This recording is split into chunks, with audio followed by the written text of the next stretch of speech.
Nigga, just cut the check, man. Shut the fuck up and cut the check.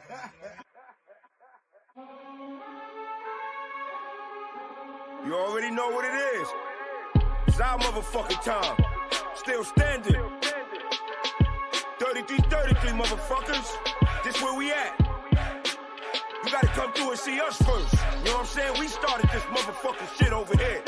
On a hill. Picture me rolling, George Gold chain doing my bling. If you ask me, I felt like I was doing my thing. I knew them all, the hustlers, bookies, and the robbers, the fiends who knew on the scene, even the barbers. Besides that, I clean up nice, and the pockets is on fluffy, steamed up rice. So if I kill a nigga, it ain't my plan. If he talking to you about me, he ain't my man. Moving right along, 5'9", the nice brown hands touch so much coke, baby, they white now. Still standing strong, R.I.P. who gone for every block I... Wait, so without further ado, we're going to bring Raymond Romar Clarke on, y'all. Let's go. Come on, Ray. Let's go. Here we go. Romar, say his name right, y'all. Slow down.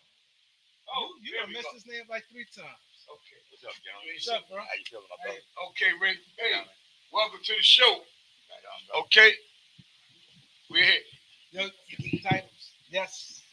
We here. Ask me anything you want in there. Okay, here you go. Say, listen, so I want y'all to pay close attention to this interview right here. This is a big interview right here. All right? Very big interview. And so spend time with my mother, and Jesse Gray's mother was very close, so I spent time on 112th Street with Jesse Gray. I used to say we were cousins when we were youngsters. Then I went to prep school upstate in Rockland County for a while. Okay. Came back to the city, lived on 178th Street on Washington Avenue in the Bronx, but hung out downtown still. Okay. Yeah, so how was Harlem growing up back in the... Unbelievable, brother. Unbelievable. In what way? Every way. It was a community. It was. You had a dark side also. Mm-hmm. You had a light side, but you had a community. Right. It was like it was any other community, like the suburbs. The old women in Harlem back in the day, you can walk out your house. 20 kids can come out on the block, and whatever old lady was on that block, you were their kids at that time. 100%. I remember. I was one of the little ones. Yeah, you were their kids. They don't talk about it, They try to give you this scenario about ghetto life and whatnot. Mm-hmm. Harlem wasn't no all ghetto. I don't know where they get that myth from. Right. We used the word ghetto. We started using the word ghetto back in the 60s when they had the Watch Ride in Los Angeles. They put out an article in Life magazine, and I think Barry White was in that ride, and they said the ghetto. So we started taking the word ghetto, especially the last poets, everybody remember them, and using it as a slang. But then it became a flag for us. Mm-hmm. But that's how the word ghetto actually got started. It was really the slums before it was the ghetto. Right. What year we talking about around? We're talking about like 63, 64. 64. Yeah, back then it was called the slums. Okay. We took the word ghetto and fashioned it in our music. Right. And then it just became a flag for us, like right, the ghetto. Right. And then all the systematic nonsense came under the word ghetto. Hoodlums and all that stuff. We're giving y'all some history right now. Y'all pay attention. That's right. Get the likes up, man. This is a Harlem legend here, man. This story gonna be great. Yeah, but and the word ghetto is come from Europe, the Jews. That means row of houses that are close together. And that's synonymous with Europe back in Indiana. Like they got them in Baltimore. Yeah, back in the 7th century when in Indiana and Italy and whatnot. That's where the original ghettos come from. Remember, the Jews inhabited some of the neighborhoods before we did. Right. See what I'm saying? Then when we came in, all of a sudden it's the ghetto. And, the crime and all that. And that ain't nothing but a myth, bro. I got you. So I see you play some football. I played a semi-pro league, 1974. I played for the New York Ravens. Okay. I was the first rookie running back. I played in Nanuet High School up in Spring Valley when I was up there in prep school. Okay. I had an offer. By the time my sophomore year, I had an offer. 2 colleges was interested in me. Maryland State, which is Maryland Eastern Shore now, and the University of Rhode Island. But the school I went to was all white. And I was coming back home on the weekends. Right. And that's when I was hanging with Jesse Gray and whatnot. And then, at that time, the hustlers used to double park their cars in Harlem, all the way up to 135th Street. Right. And it was a sight to see. Right. And so every time I came home, I'm mesmerized. I'm like, damn. Diamond in the back, so that, on that. Right. So that kind of like incorporated my my mentality going into the To street. the streets. Right. You see what I'm saying? That's the same thing like Pee Wee Kirkland said. Pee Wee Kirkland was like, why should I go in the NBA and get $60,000 a year and I'm making that on the streets? Yeah, and then when I was in school, I really didn't have nobody to relate to. You know, because if you know Harlem back in the days, we had the 5 percenters, which came out in 1963. You also had Elijah Temple. So, and you also had Ethiopian Temple and everything. So Harlem always had awareness of who we were in our history. Right. Yeah, the black man was always taught in Harlem. We always knew who we were from babies. Right. You can't teach nobody in New York about black history in our day. You talk to any brother my age, he let you know we're the first people of the planet. You know. So I got sort of rebellious based on my history also. So when I was upstate with school, I really didn't have nobody to relate to. So I really was standoffish towards everybody. Yeah. So they kind of expelled me in my sophomore year. That's when I came back to the city. So you said hanging around guys like Jesse Gray and everybody double parking their cars. So you was like, man, forget this. Yeah, and my mother went with a musician named Grant Green. He was a big jazz musician. I said, look, at my mother always associated with musicians and whatnot. So a lot of that went into my shaping. You know, and then you got to realize I ran the streets when I was a kid. You know, stole. Yeah. I never shined shoes. That's something I never would do. But I catch bottles, pour the piss out the bottles, wash them in the Johnny Pump. That was because we call it the Johnny Pump. Other places, other places they call it the fire. I washed bottles out. You know, I did all that. Stole. Did what I had to do. So that was in your late 20s or early 20s? Well, in my late 20s, that's a different era. In my late 20s, I was in the hustling big. That's when I was with Mike Mellon. Mike Mellon is Nicki Barnes' nephew. Mike Mellon's mother is Helen Barnes. Mike Mellon's father's name is Dutch. Dutch married Mike's sister. That's the crew I was in back in my 20s. You know. So okay, you said Mike Mellon. That's like a very popular guy. Yeah, his name is Eugene Romero, but we call him Mellon. Yeah, Eugene Romero. Yeah. You know, but Mike Mellon. Right, but a lot of people. Yeah, I heard of him. Yeah, it's Mike Mellon. So when you left school, you just said, "Fuck it." I got right in the hustle. I didn't look back at all. I got right in the streets, brother. Right in the streets. And then started doing little stick ups here and there. So the stick up game was big back then. Right? Well, you got to realize how the stick up game go. See, what people don't realize about the stick up game, in the Bronx, most of all the stick up kids didn't get high or nothing. And Harlem was the fast track. Most of all the brothers in Harlem was already into hustling fast at no time. See, that's what separates Harlem from a lot of boroughs. The Harlem hustlers grow up right there. You know what I'm saying? Most of all the brothers, when you move up to the Bronx and you move back to Harlem, you start off sticking up. Then you come back to Harlem already knowing how to gunplay. Right. You see, but actually, the Bronx had a lot of stick-up kids, clean-cut kids that would stick up. Yeah, Bronx. Oh, so you started off as a stick-up kid first? Or hustler? I just started off. You know, I don't know what came first. I just started off, man. You just want some money. I just want some money, man. Because both was fast money back then. Both was nothing was like the hustle game back then. Nothing could compare to that, man. Nothing. And Harlem in the 1970s, 75% of all the heroin addicts come out of New York City. 75%. Dang. You can sell a key of coke. I don't know about now because I don't know too much about that stuff now. But you can sell a key of coke back then. It was $22,000. A key of heroin was $250,000 just on consignment, bro. Just one? Yeah. One, $250,000 on consignment. Yeah. On consignment. That was a key of heroin. Yeah. This myth they show about it happened about the women being naked, bagging and all that. That really happened, but you didn't have to do that. Right. You could take a key and put it on the scale. You knew exactly what you had to do. And there's a way to test it. You had to test it and everything because if you don't know how to test it, you wind up owing these people money. You know. Yeah. And the black family started with Nick back in 1972, I think. Oh, Nick? Yeah, they started. Yeah, they spent no time could sell nothing in Harlem, man. Oh, Nicki Barnes. Yeah. Okay. Yeah, Nick only problem was one problem. He turned steaks. Outside of that, he was. But they said Nicki Barnes was a dope fiend. He was. He went to jail, got clean, then he came home and. When I was in jail with the guy who put him on, Manny Madonna.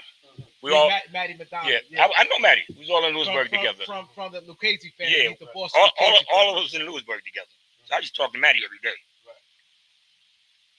What happened was, yeah, Nick was a drug addict. Mostly all the top hustlers, a lot of them back then were drug addicts. You know, they kicked the habit. Frank James is his right hand man. I got pictures of me, Frank, all of them, Wally. What's his name just passed away, Jazz. Yeah, Jazz. I got Jazz, Leo Hayden. Jazz. Yeah. And I'm with all of them. Then Pete, Pistol Pete Rolock. His son is Pistol Pete, not him. Yeah. Right. See, a lot of people call him Pistol Pete.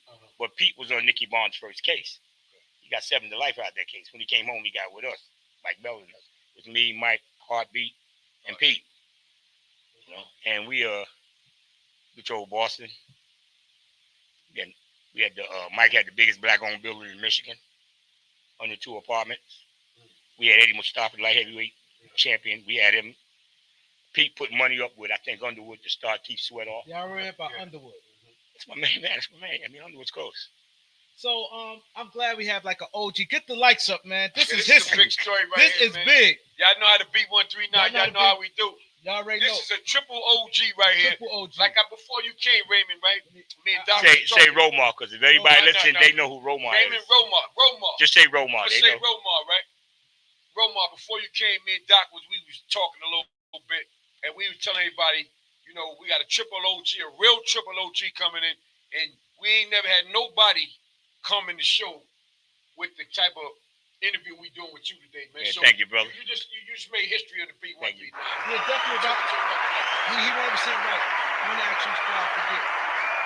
A lot of people get speculations, right? I've been seeing. Do you know Puff father Melvin Combs? I was in Green Haven with Melvin Combs in 1972. I was the youngest guy in Green Haven. I was 19 years old. I don't know him at all, but through the undergroup. Well, see, we have information nobody has. You're not even the feds. So it was reported to me through the grapevine, loose talk. Cause I'm not here to trash nobody. Right. But it was said that he was an informer.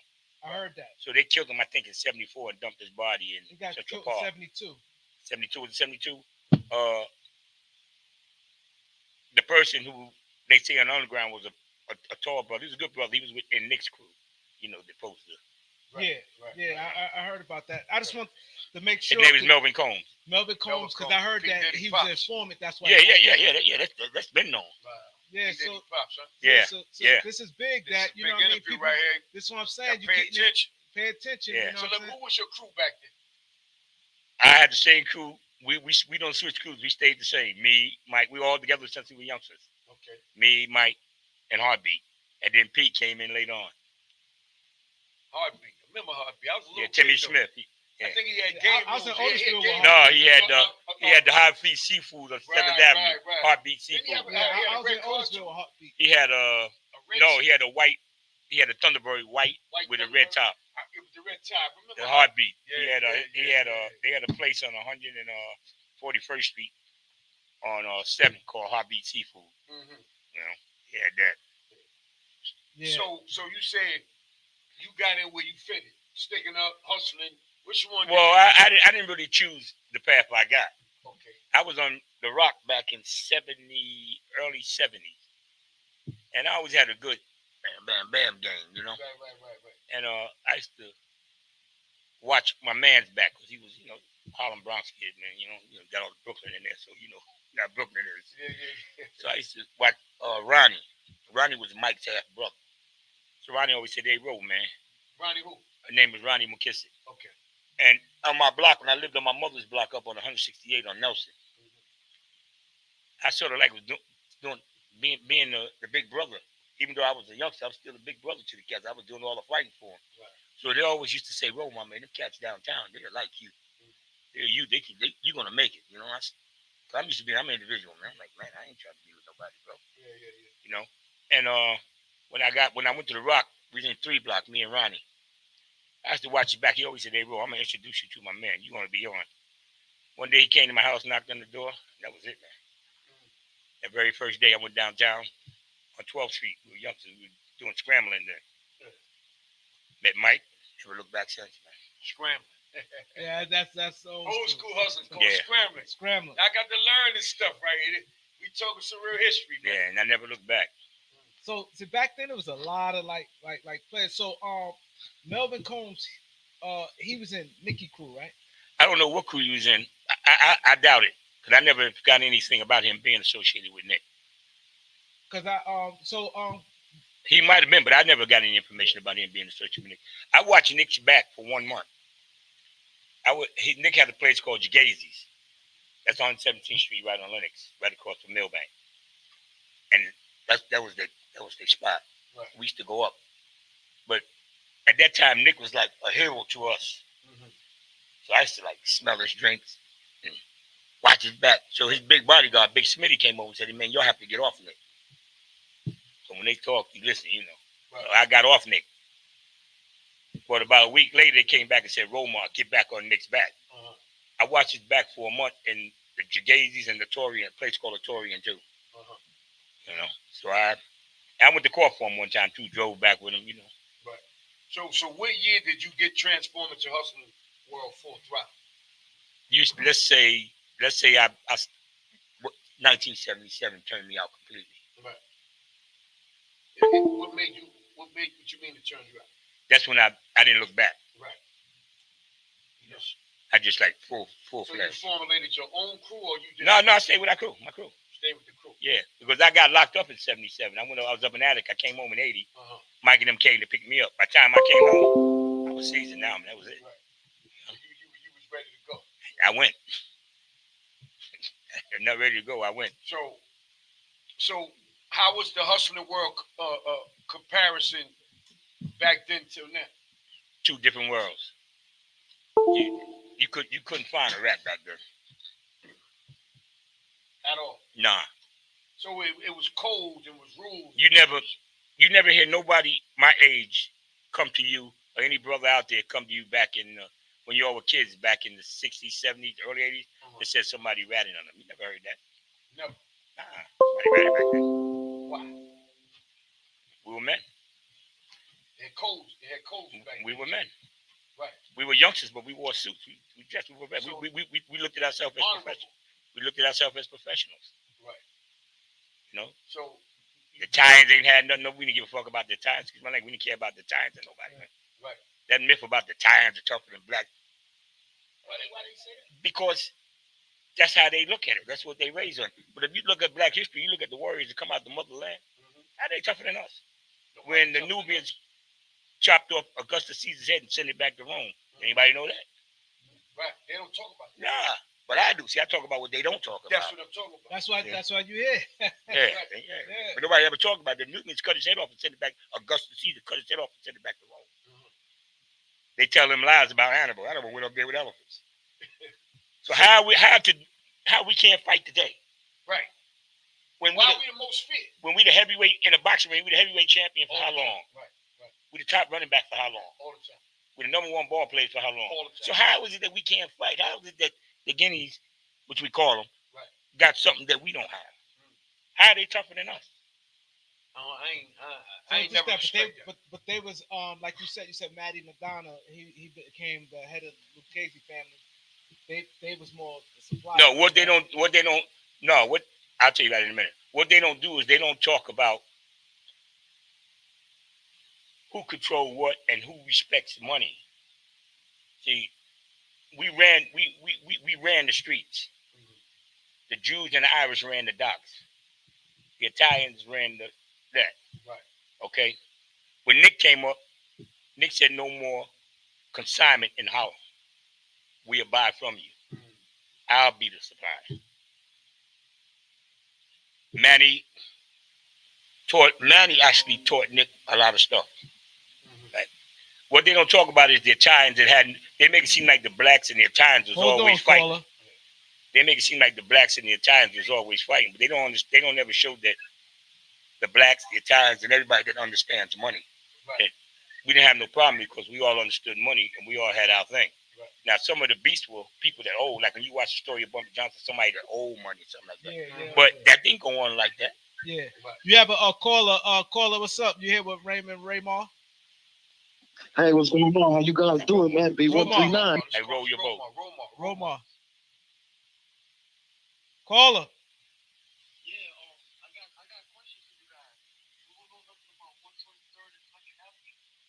Yeah, the Purple Gang was over there back in the 40s and 50s. The Time Boys were still over there back in them days. Yeah, but they wasn't out during the Harlem era back in the 60s and whatnot. Were they out during that time?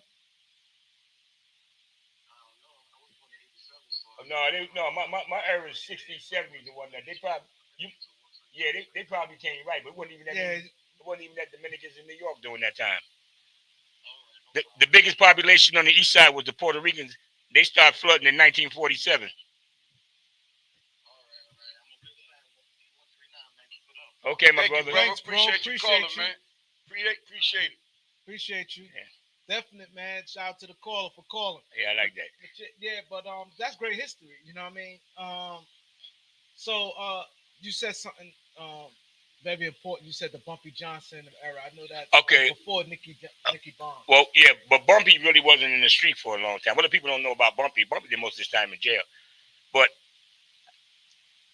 I don't like people when they try to say they the Godfather. He's the Godfather. Bumpy the Godfather. Bottom line, Right. No question.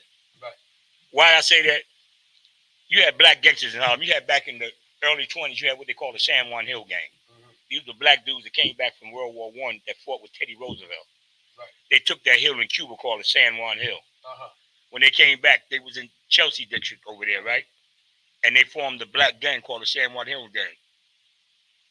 Remember that movie that came out with Ragtime? Yeah, Ragtime. Remember he went to the blacks? Yeah. They were like that for real, but they don't like to talk about it. When the Irish on the 5 Points was killing black down there do the ride, they didn't come up in the 20s and hit no brothers. But they never showed that part.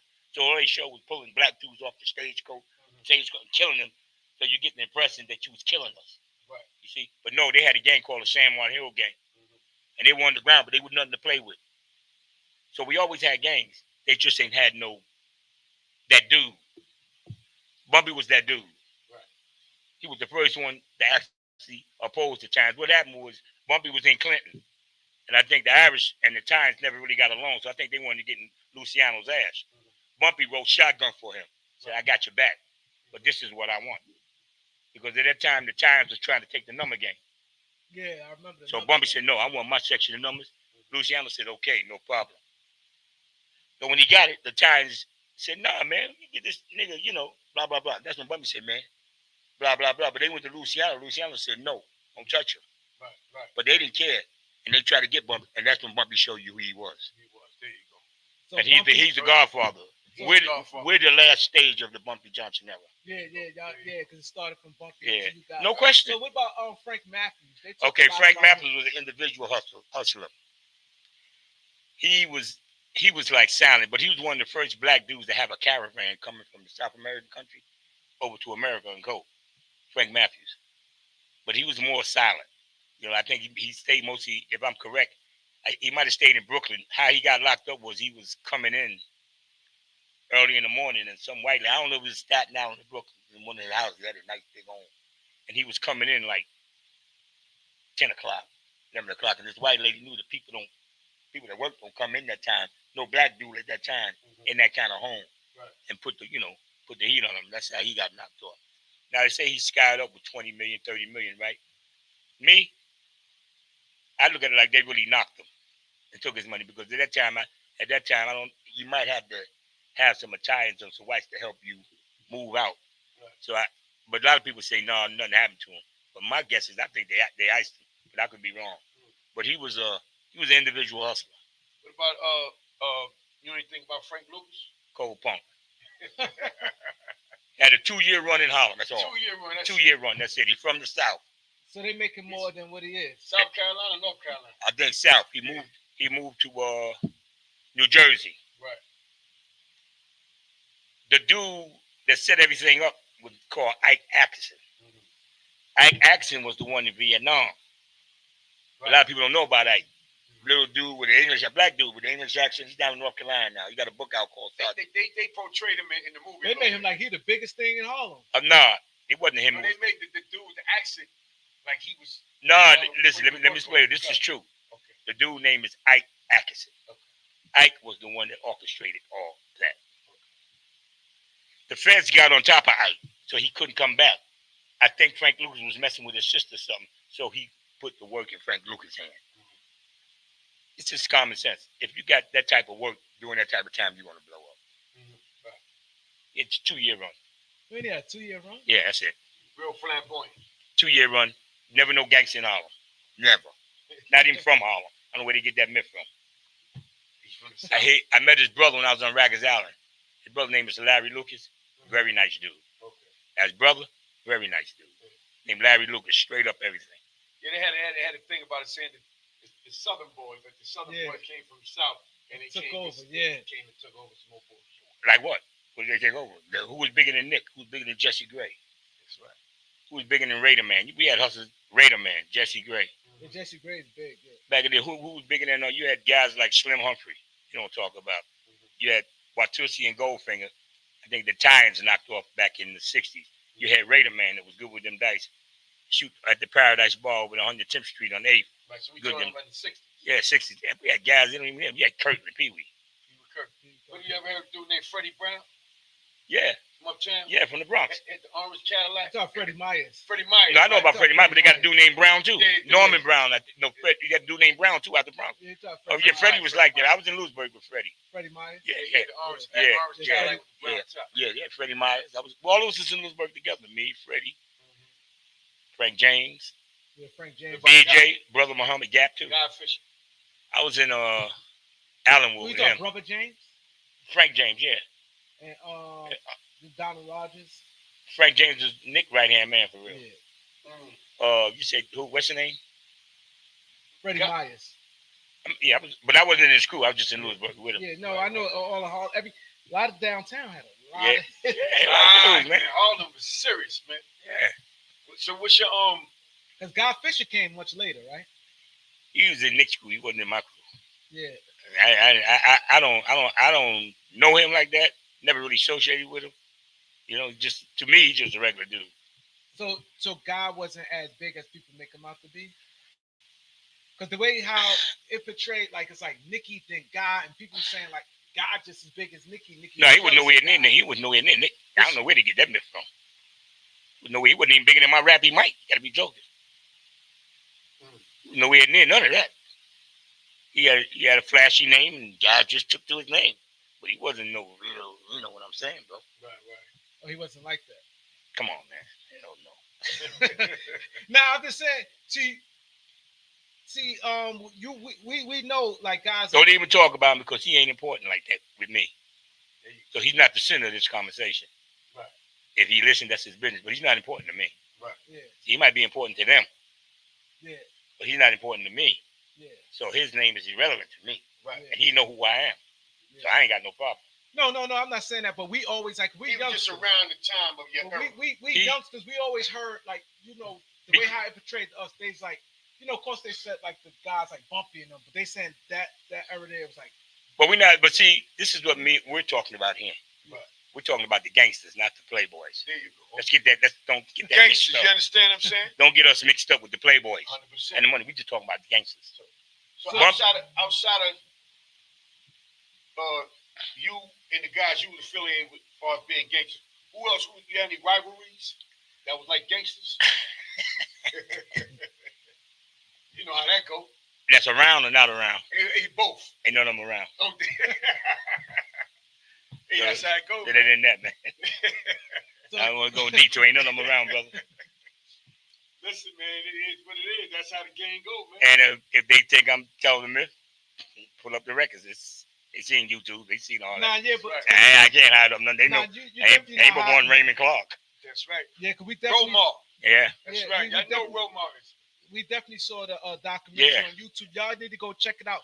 Tell them what the documentary that says. The title of it said "The War with Bridgeport. The war in Bridgeport. Go look at YouTube not right now. He wouldn't know. Oh yeah, we're gonna get to that. Yeah, It's saying, but the title says. I just have to tell them the title for this. Yeah, check it. Right. Go to YouTube, check the title of Jackson's Jackson organization. Jackson organization, Bridgeport. So you want to talk about that? The Jackson organization. That's not the name. Okay, there's no such thing as the Jackson organization.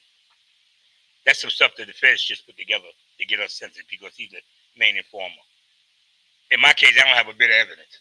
Not no paperwork, no eyewitness, nothing. But if they got me doing all this stuff, how they gonna nail me? So they made my. What they had you doing? These people here, they like, what is he talking about? Yeah. You ain't got to go in full detail. There it is. Now they just they're going to definitely go look at the book. But also the video it explains what they because he did over 30 years. 30 years and 6 months. Yeah, so he did a lot. They claim I was the enforcer. The enforcer, right? You know, they claim this without an ounce of evidence or nothing. Did the hustling affect your family life? I never involved my family with anything. Mm-hmm. I never involved your family, kept all that separate. No. It affected me when I went away from my family. Right. But I never exposed my family. We never exposed our family. That was strictly us. Right. Nobody took our weight. We took our own weight. There you go. You know, I didn't, if you owe me money, I didn't go to your mother. I'm going to kill your son. We didn't do that. I didn't hurt your mother, your sister. And I kept them out of it. I said, if you see your son, tell him I want to see him. You better come around, blah, blah, blah. But I would never hurt nobody's family. We never did that. So, yes. So, this is another myth because a lot of people, they ask a lot of questions on here. One more thing about Nicky, because it's always reflected. Is it true that he snitched because Guy Fisher was sleeping with Shameka, or that's a myth? No, you got to understand.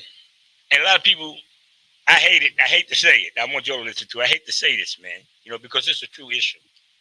What people don't realize is, what were we before we were hustling? What sort of attitudes did we have? Were we selfish when we were kids? Were we personal when we were kids? What did we grow up with? You know, that's mine. He took that from me. Understand us how we grew up as black kids in Harlem. You know, some of these characteristics stay with you all the way.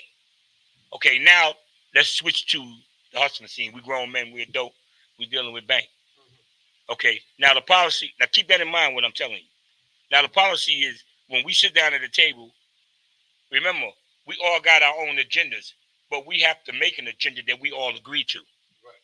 Because your agenda might be, niggas look at me wrong, blah, blah, blah. Yours might be, I'm going to walk away. Right. But when we sit at the table, we have to make an agenda where we all agree to. You have to take that out. I can't do that no more. Right. You got to take yours. I can't do that no more. The agenda that Nicky and them made was don't mess with each other's women. Don't mess with each other's wives. That was the policy of their crew. Oh, that was their policy. Yeah. The council, right? Yeah. I'm the same way. I don't want to mess with your wife. I don't care if you get locked up or nothing. I'm not messing with nobody's wife. And I'm not messing with your woman. That's just bottom line. That was the crew. Okay. And don't go outside us. I got to connect. Y'all don't have to go nowhere. We're all millionaires. You see? Okay. He gets busted. Who gets busted? Nick. Okay. He goes to court. Now the story I got from Jazz is when they was in court, Guy could have took the stand and said something that got them all off. He refused. And nobody knows this. You're hearing it firsthand. Hold up. We getting exclusive. Hold up. Get the lights up, man. This is exclusive right here. We got to tell these people that they have to hear this. Go ahead. They say that Guy could have took the stand. I don't know what it was based on. And he could have got them all off. But he didn't. That fucked them all up. So they all got sentenced. Okay, now this man is in jail. I'm pretty sure this is on his mind. Okay. So now he gives the package to his woman, Shameka. We riding shotgun for her. So that's how much I know. I'm the one that's riding, riding shotgun for me and Mike and whatnot. But Mike is his nephew, so we part of it. Okay. He tells his crew, you don't have to mess with anything, blah, blah, blah. But some of them went outside of that. Right? So I guess his money started getting jammed up. So you in the penitentiary, right away your mind is already twisted because What was your attitude when you was a child? Was you selfish if something happened to me? Blah, blah, blah. Remember, nobody looks at that. Right. You know, what was your attitude? We don't know. All right, now he finds out that Tito was driving around with Thelma, which is his wife. Right. He find out that Guy Fisher was messing with Shameka. He blew up. Oh, so Tito had his wife, Thelma. I don't know if he that secular, but he was riding around with Thelma. And he don't like Tito at all time. And Tito, was he Spanish? No, Tito Johnson. Oh, Tito Johnson. Yeah. Oh, I heard about Tito Johnson. Yeah. And Guy was with Shameka. Right. His number one. Right. Right. And now, money getting low. and then the money. Right. And then what was your attitude? Because my attitude, I ain't never been selfish. Right. So if somebody took my woman, how can I get mad? How many women have I took? Right. If somebody else, if that's the case. I got you. See, but what prompted you to blah, blah, blah? Think about when you growing up. Was you selfish when you was a kid? Was you always, I'll get back? Right. Somebody get at me? So you got to understand that, man. You know, so that goes into these guys that sometimes I think they're very selfish, man. So Nicky already had his time before he came back to snitch, or he snitched before? No, he had his time. He snitched. He got locked up. He snitched after 2 or 3 years. He got locked up in 1977. Oh, he started later on. Yeah, because we were still talking on the phone. Yeah, me and Mike, we had a place. Hey, how you doing? Yeah. You know. So hold. That's true. So you saying, going back just a little bit, we're going back to the table. Y'all made little. They did. I ain't in their crew. They made. Yeah, that's their crew. They made an agreement. Certain things is off limits. Right, and they broke that agreement. But the mafia is like that too. The mafia is the mafia. If you sleep with somebody's woman, that's a death sentence. Yeah, man. So. And then not only that though, that and along with everything else, what he's really saying is though, that you're right. When you make an agreement at a table, once you leave that table, you got to honor that agreement, or you gonna have a problem. And what I'm trying to tell you is this: you before we go to the table, right? What is your agenda and how you look at stuff? What is your agenda? Because you might not look at it like me. Right. So I have to sit at this table and say something that we all can agree to. Right. You know, because you might not have to agree to what I'm saying. Like, hey, hold up, man, I have to go. So that's tough, also. Right. So you talking about you got grown men that they own men, right. So they got to confront with you, like, all right, bro, I've honored that. So that goes into it too. Now, while you honor it, how do you really feel inside? What is your character, man? See, the informer on us, this dude Jackson, I never really knew this dude. Mike and them met him in Ashland, Kentucky. I got locked up first. I got locked up in 1977 on 12th Street, right after Nick got locked up. I don't know if Nick got locked up at the time I got locked up, but he was going to court during that time because I went to court for him one time. I got locked up in 1977. Mike, Pete, and all them got locked. Yeah, they got locked up either 1978 or the end of 1977. They met this dude in Ashland, Kentucky. He's a cokehead. I don't know what went on or anything. All I know is they had mailed him clothes because he was a coke fiend. They mailed him clothes to come home and everything. I came home in 1980. Mike and them pulled up on 11th Street on 8th. Romar, all right, hook me up. They introduced me to the dude. I told Mike all the way back then, I said, if we ever have a problem, it's going to come from him. And I didn't know the dude. What's his name? Jackson? James Jackson. James Jackson. But what, this is how a lot of guys, when they get into this life, they don't understand informers because they don't look at what I look at. They don't look at character in people. See, they don't take time for that in the hustling world. See, they look at, he can grind and he's making money real fast. And them other niggas they put down. Today, them are all the informers. So you saw it in him. So when you said him, so he gonna didn't even know him, yeah. Wow. So you seen that early.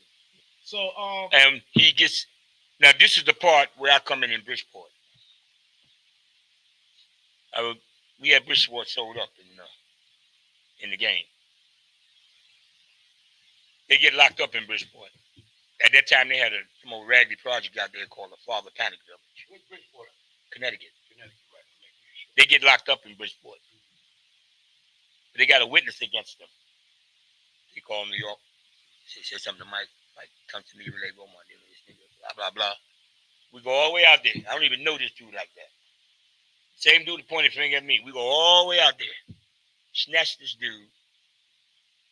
So, the thing to his head, hey, bro, you want to change your testimony. Right. Say, ain't no problem, brothers. go to court, change the testimony. They got out of jail based on that. 1987, this guy pointed a finger at all of us. When he came to court, I was the first one he pointed to. Do you know that to be Raymond Clarke? He said, no. Do you know that to be Romar? Oh, yeah, that's him in the black suit. Wow. He ain't got nothing to do with me. In 1983, the crew split. He wanted to go on his own, so he went under the table and got his own shit. You know, I guess the white boy said, man, I can make more like that, which that was a bad move. He went and got his own stuff. So we split. Nobody said nothing to him. So you get busted for your own thing. Why you bring us down? That's crazy. That's crazy. That's great because I see in the thing. You know why he did it? Reason why He wanted to did get less time. But what was Mike looking at to put him down? What I'm saying to you brothers now is, I'm showing you that even in the hustling world, even in the street life, we had some form of morals. We wasn't just codes. Yeah, we just wasn't niggas out there like they try to make us see. Hoodlums running around. We were people with attitudes, character, and everything from all walks of life. Right. That's what made Harlem so good in hustling. Yeah. It was a community of its own. It was the only community like that in America. In the world. And every brother in Harlem respected everybody's territory. Yep. You got over by who had the best. If it wasn't for the dope fiends, half of us wouldn't have been shit because there's their blood that put the money in our pockets. Let's talk about the dope fiends. Yeah. I'm glad you said that. But who's talking about them today? Nobody. Who's giving them honor today? Nobody. But back then, a pervert, a child molester couldn't come in your neighborhood with them in the neighborhood. Mm-hmm. Your mother didn't have to ever worry about bringing her groceries upstairs if they was in the neighborhood. Them dope fiends wasn't only just getting high. Them dope fiends looked out for families. They're taking a lot of hits. Not just that. They can fight too. Don't get it twisted. Yeah, I seen dope fiends knock a few people. And what possessed them to use drugs? The same thing that possessed them to use drugs is the same thing that possessed us that shape our attitudes. We all had our own demons, man. What possessed Raymond Romar to get out there to get into that world and don't give a fuck? Rebellion. What we did was we just made our wrong our right. Years later, we look back, we were the biggest problem. We was the one. Right. Our mistake was we didn't buy a building in Harlem. We didn't buy shit. Now who owns Harlem? Right. How many brothers is walking the street begging and whatnot? Who's tearing up the streets now in the construction? The little Cuchifritos.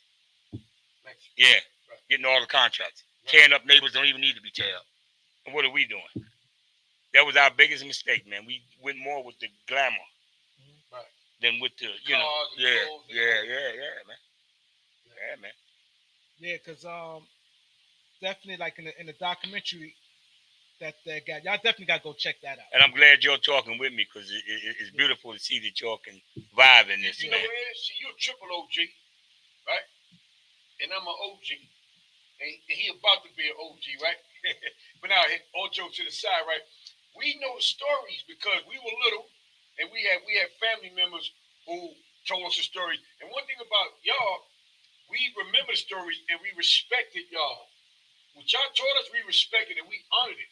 It's the generation who came past behind us who just fucked everything up. That's why we can vibe with you. And the reason I know, because you know my father, and my father is in the game a long time. He's pretty known, and he told me a lot of history, also about what's going on. Oh, okay. He knows that. Yeah. Black Ronnie. Black Ronnie, you heard of Black. All right, Black Ronnie was a bully. Yeah, Black Ronnie was on 17th Street when Nick Nicholas started coming across. Mm-hmm. But Black Ronnie was known as a bully. Motherfucker just do what he wanted to do out there. You know?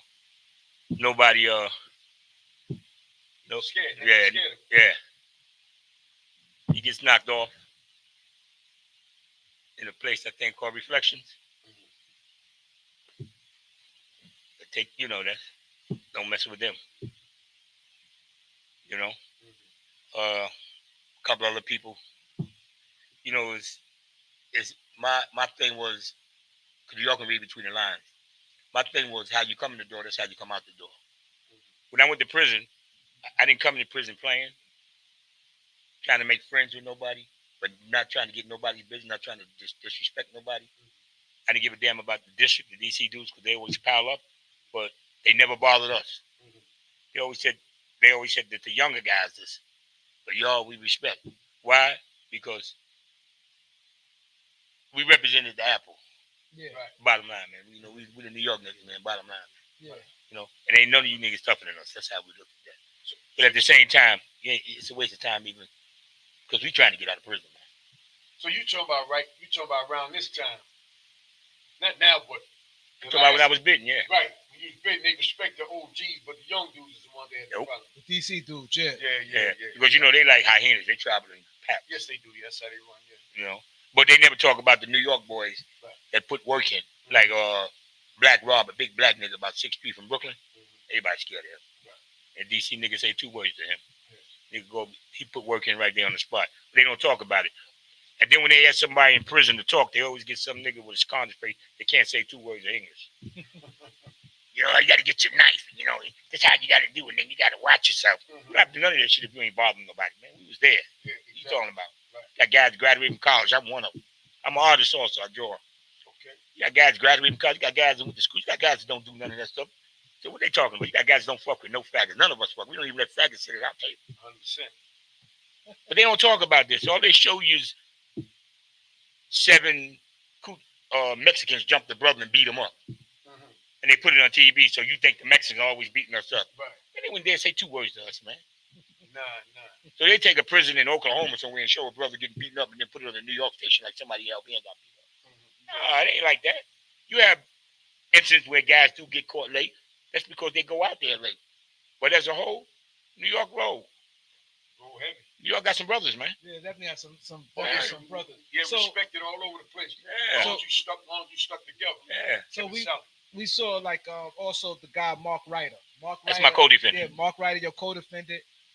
He's the associate of the Gambino family. He was heavy in the drug game. So she say something about Mark Ryder. He's a white guy. Mark Ryder. For our listeners. But he's just know that show. yeah, Mark's a solid dude, man. A good dude. He when we was on trial, this guy stood up, man. They offered him 63 years to become an informer. Turned it down. Oh, 63 years? Yeah. And then they wound up giving him. They offered him 63 years to be, or 63 months. No, 63 years. To be an informer? But that ain't no deal. Yeah, because they trying to give him life. 63 is a deal. You getting life. Yeah, but they just could have did better than that. They just came. You know, man, we ain't going no longer. They just came. Well, me and Mark were sellers when we was MCC. So then we was in Alabama. Before I came home, we were together. They just offered Mark $1 million deal. They offered Mark $1 million deal for the tell his part of the story, because most of all the Italian dudes, man, they're dead and whatnot. So who else can tell the story? So I just talked to Pete last week. Pete Rowland, my rap. And Peter said they had offered Mark $1 million to do some type of story. Man, $1 million? Yeah. So do you think he got any chance of coming home? Because he went to trial. Once you go to trial, you can always come back like on a pill or something. But he went for drugs? No, we always on trial together. No, you gotta understand. Our case lasted 5 months, man. No, but I'm saying he got convicted for drugs. Oh, right? No, we all got convicted for the same thing. He got the RICO. How long he been locked up now? We all got locked up at the same time since 1987. He got 63 years. No, he got double life. He got double life. Oh, yeah. But he got 63 years and double life. But they knocked the double life off, just gave him life. So that's all they got to deal with. But he's trying to get some rhythm now, because they should let him go now. You know, because I mean, he's come on, man. How old is he now? Mark got to be close to 80 years old, man. Yeah, they might give him a little grace, man. You know. But when we was locked up, they were saying the King of New York was our case, and they was calling me Lawrence Fishburne and him Frank Wright. Yeah. Yeah. So everybody swear that was our case, King of New York. Yeah, because they really paint the picture. They's like when Romar come around, yeah, it's a problem, because Romar is a muscle. So on the documentary, they's like, yo, he the real head buster. So people shook up when you came around. Your name rang a lot of bells back then. Dudes move out the way. Pretty much, what Doc saying. Yeah. I roll. And you said you had a knuckle game too. Yeah, right. Yeah, I can box. I trained with 72. I trained with all the old guys in Green Haven that were boxers. Green Haven didn't they have a ring back then? Yeah, they had a ring period. Elmira had amateur boxing. Right. Big Bobby Monroe, Nick's Big Yeah, BG. yeah, 'cause I remember Bobby that, Monroe yeah, was one of yeah. the toughest dudes in New York State Penitentiary. Bobby Monroe, and Ernie Shavers wanted to put him down, but I don't know what was up with Bobby Monroe. I worked under them guys, you know. They could back in them days. A lot of boxers came out of prison and got on. Yeah. Then I worked out in the yard with they had the 5-state intercontinental champion Brady Howard. He's from New Jersey. I worked with him. I didn't spar with him now because niggas would have knocked me out back then. But I worked with him. I worked for a year. So growing up, Norman Miller was there. sports. Norman Butler, the one that's supposed to be down with Shoot Malcolm, he was there. So you said you didn't play no games. You always was like short fuse, like you get mad or you developed that once you got. No, I never got angry or nothing, man. You just handle your business. I got no beef. I just took care of my beef and went about my business, man. Like he was saying, he was a cool dude. He easy with somebody. Yeah, I don't bother nobody. I my crew. That's why you don't hear a lot of flashiness with me. I'm always.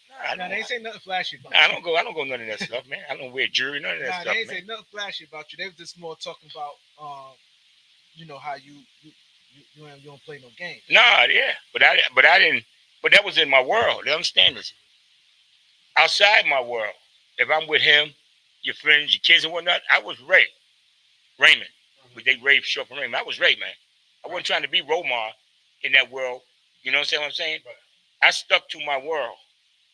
I played the game that was played in my world, the arena that I was in. Like you're a boxer, you in the boxing ring. I was in a hustling arena. In that arena, everybody's runnable. I'm runnable also. I could have got knocked off. So I had to be. Yeah. I had to be on point. Right. Especially when you get a rep, they think you're going to put something in. You have to be on point. Yeah. So how did I handle that? I handled that by using brains. That's why I said we were more professional. We weren't amateur. I handled that by not being everywhere, not being out at night, coked up all night, stuff like that, selling dudes tickets, thinking I'm better than somebody. I didn't do that.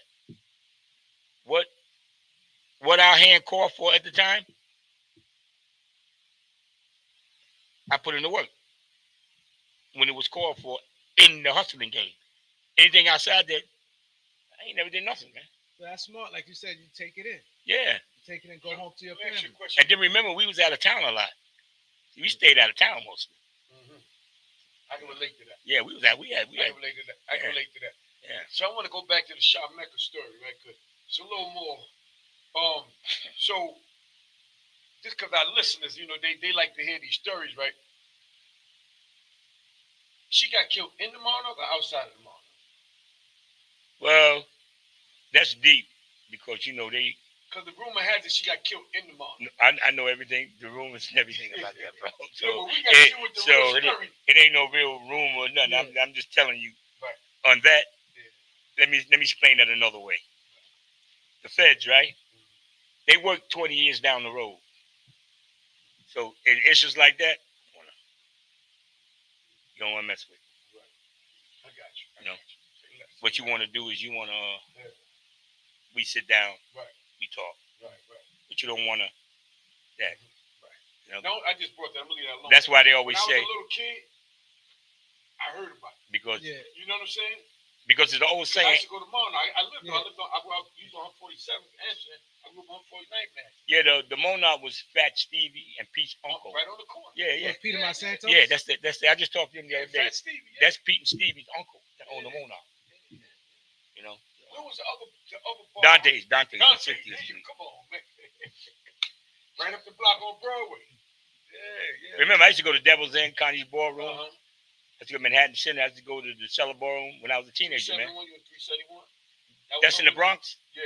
Downstairs on Clay Avenue? Yeah. That's on Clay Avenue downstairs? Right downstairs. Downstairs. That's where I met Joe Frazier at. Yeah, I still live on 167. Yeah, I went down there. I lived on Clay too back in the day. I lived 1179 Oh, yeah? Clay Avenue. Oh, so right you know Walter Kinsey? Yeah. Grew up right over there. You knew Walter Kinsey? Yeah, I didn't know him, but I'm Jerry Love? names and all that. Yeah. But Walter Kinsey's like a cousin of him. We always say we were cousins. Yeah, I live 1179 because, like you said, we from Harlem, but we live in the Bronx too. My mother moved over to the Bronx. Because 22 junior high school, my sister was in 7th grade with Valerie Simpson. Okay. And my older sister went to Stitt up in Dykeman. Valerie Simpson sing. She was Valerie Valerie Simpson. Simpson. She went to school there. She might have been born in Brooklyn, but she lived in the Bronx. Yeah. She went to school there. My older sister went to Dykeman up here. Right. And she was in school with Frankie Lyman. Right, because you know them steps go up. You know where them steps is out on Clay Avenue? It's on Hudson. Yeah, to go to you got steps on Taylor Avenue. No, you got steps on Clay Avenue. But you got I live right next to the steps. Yeah, I live on Teller. you live by the school, 53. Right by the school. Yeah, I went to that school in 3rd grade for me. And Taff ain't too far from Yeah, on 2nd Street. Oh, we have a caller. Caller, what up? there. Got ready for the call over there? Doc, take the speaker off. The 80s. Yeah, turn it up. Who's that, Stephanie? Caller. Hello. Go ahead. How you doing, Romar? Hey, what's up, Steph? What you want to know, Steph? I want to know what was your life like between the early to mid 80s, and where were you and what were you doing? Well, I was mostly out of town in the 80s. I was mostly out of town in the 80s. I was in Boston, Washington, Connecticut, Detroit, and then I was traveling back and forth. Then a couple of times I went up to Canada just to chill it once in a while. Mostly hustling in the 80s. In a sense, that was the heaviest time during my hustling years. Okay, so in all your time being out. Say that again. Make yourself clear, please. I'm sorry, I was saying in all your time and being out, did you ever get married or have a family? I had a family before I went in, and I thank God because when I came out, I got the same family back. Oh, wow. That's big. That's big. That's big. That's right. Yeah, I'm back with my same family that I went with it. I remarried the same wife I married back then. Wow. Okay, one more time. That's big. Okay, thank you. You're welcome, ma'am. Thank you, caller. Thank you. Get the likes up, get the subscribes up. Yeah, Also, come definitely. Come on, Ro. Come on, Yeah, man. definitely, man. That's some OG stuff Yes, there, man. Tell you, That's what callers, it's they be about. Watching, man. All that streaming right there. That's all on. That's all you, bro. That's right. Yeah. So, so I noticed that you had Jane Gotti, Angelo Ruggiero from the Gambino family part of your case. Can you elaborate on that? Yeah, no problem. All of us was on the same case. Me, Heartbeat, a kid from Connecticut named Dix, Gene Gotti, Angelo Ruggiero, another Italian dude named Vito Lacano. All of us, and Pete Rolock, all of us was on the same case. Yeah. What happened was Gene Gotti and Angelo Ruggiero had a case in Brooklyn, which is the Eastern District. And our prosecutor was Rudolph Giuliani. In case people don't know, that's our prosecutor. Julianni, they told Angelo Ruggiero and Gene, do they want to be on our case? They had a choice. They can come with us, stay on the case with us in the Southern District, or they can get a severance and go to the Eastern District. Italian dudes, you know how they do. They want to be with their own. So they went to the Eastern District, but Mark said, no, I'm staying with us. So Mark Ryder, he talked about people. He stayed with them. He stayed with us, yeah. Right. Yeah. And So how was Gene Gotti? I was in Pollock. I was in Louisiana in the 5th. We were down in Pollock together. You go. You know, when you get locked up, man, you know, you talk to guys, and especially guys that's in that world. Right.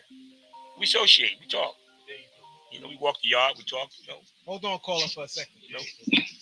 All right, we got another caller. Caller, what up, caller? You here with Raymond Romar? Romar, what's up, bro? Yo, what's up, man? It's Trev. It's Trev. Trev. Yeah, what's up, Trev? What's going on, man? Nothing, bro. I'm listening to the interview. The interview is coming out nice, man. Yeah, thank you, bro. Yeah, man. But I just wanted to talk about, your your co-defendants and how Julianni was the prosecutor on your case. Yeah, that's what we're talking about now, Trev. Right. Okay. Cool. You want us to go in detail on that? Yeah, I wanted to get a little better understanding on how he was your prosecutor and how you felt about him prosecuting your case at that time.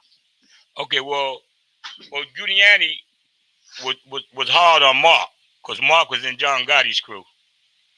But Mark is Irish and part Italian, so usually Italians claim that you got to be a made man. Some ritual they got. Yeah, you have to be to become part of that main crew. But Julianni definitely wanted Mark because what people didn't know that John had hands under the table. For the drugs, they never looked at John Gotti with drugs, but he had hands that he can reach. Right. So I guess through informers, they knew this. So I guess getting to Mark probably can help them get to him. But so somehow Julianni got on Mark, and I was locked when I first got locked up. I was out of town. I got locked up out of town first in Maryland, and I was watching TV one night, and they had Mark on TV. I mean, they had Julianni on TV saying that I'm coming to get you, Mark Ryder. I didn't even know I was on the case during that time. You see, then they transferred me to the district. Then they expedited me back to New York. That's when I found out me and Mark on the same case, being in the bullpen together. Romar, this is you? I said, yeah. Oh, So Julianni was the one that orchestrated that. That's the same one they got up for indictment now. The whole thing falling back in him. But he's the one that orchestrated everything. Do you think you got a fair trial under Giuliani's regime? No. You don't get a fair trial with them. Everything is stacked against you. Everything is stacked against you. Right, because got known because the commission case in '85. Yeah, everything is stacked against you. You don't stand a chance, man. So then the first thing they do, how they trap you off, is they let you know you're getting life. So either you got two things you're gonna do, and mine was automatic. Let's go to trial because I'm not just signing myself to no life bid. If I'm gonna get life, then you're gonna have to give it to me. Right. Now, bottom line. If you would have, was a plea deal offered, or you just was like, I'm going to trial? No, they offer the plea deals who they think they can get a plea from.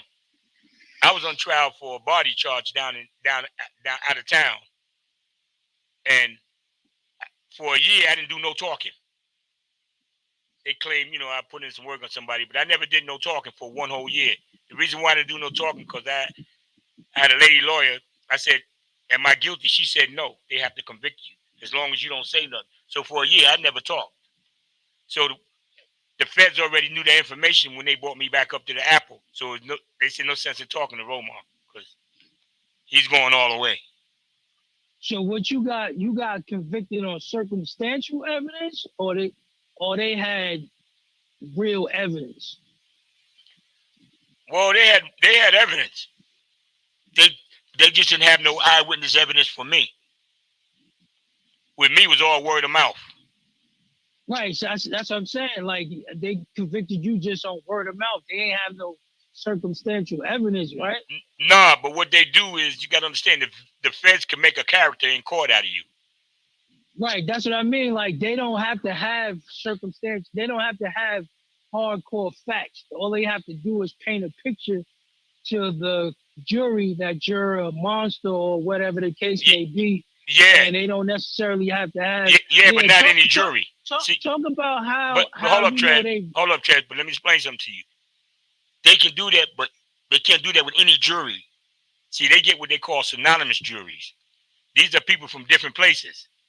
So if you from Binghamton, Idaho, and you look at the news of this stuff in New York City, it's a big thing to you.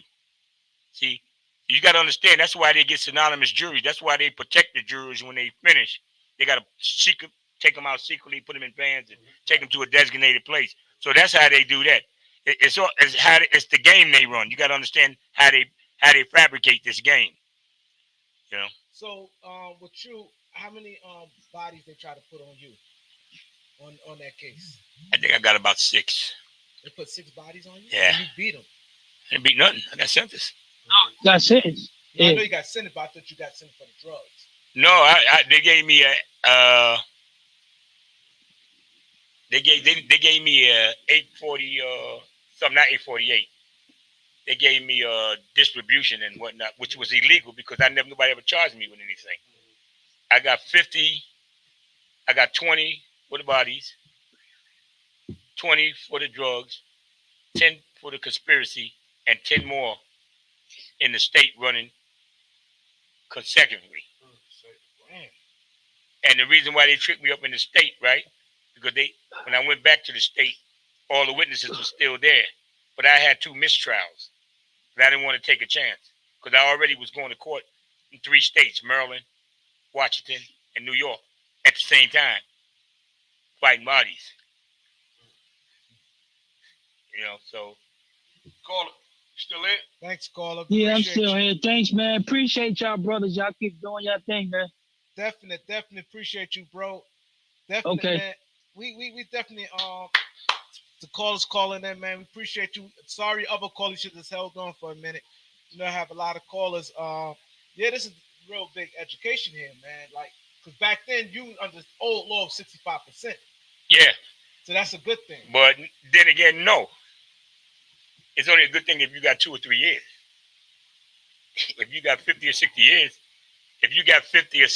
there's nothing good about that because they make you do 2/3. 65%. 2/3, yeah. I had to do 30 years and 6 months straight. Yeah, but think about right now. Now it's 85%. 85%. Yeah. Yo, we got a lot of people from out of town. Yeah, Call up. What's up?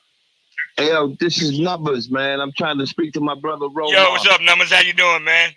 I'm okay, baby. You look good, man. Thank Good you, to bro. see you, cat. Yeah, thank you, Numbers.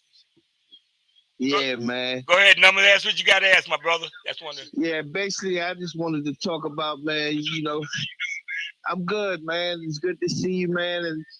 And you telling it how it was, man, letting the people know exactly just what it was out there, man. Yeah, man.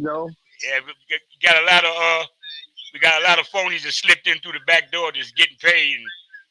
And yeah. real brothers don't get a shot. Numbers. You know me since I was a youngster, so you know what time it is. I was crazy because I seen, I was telling somebody because I pulled up the picture with me, you, and Vito at Hector's restaurant. Yeah. Yeah, get with when you get a chance, get with yeah, Kevin. Yeah. Get with Kevin and text me that picture. Okay, I definitely will, man.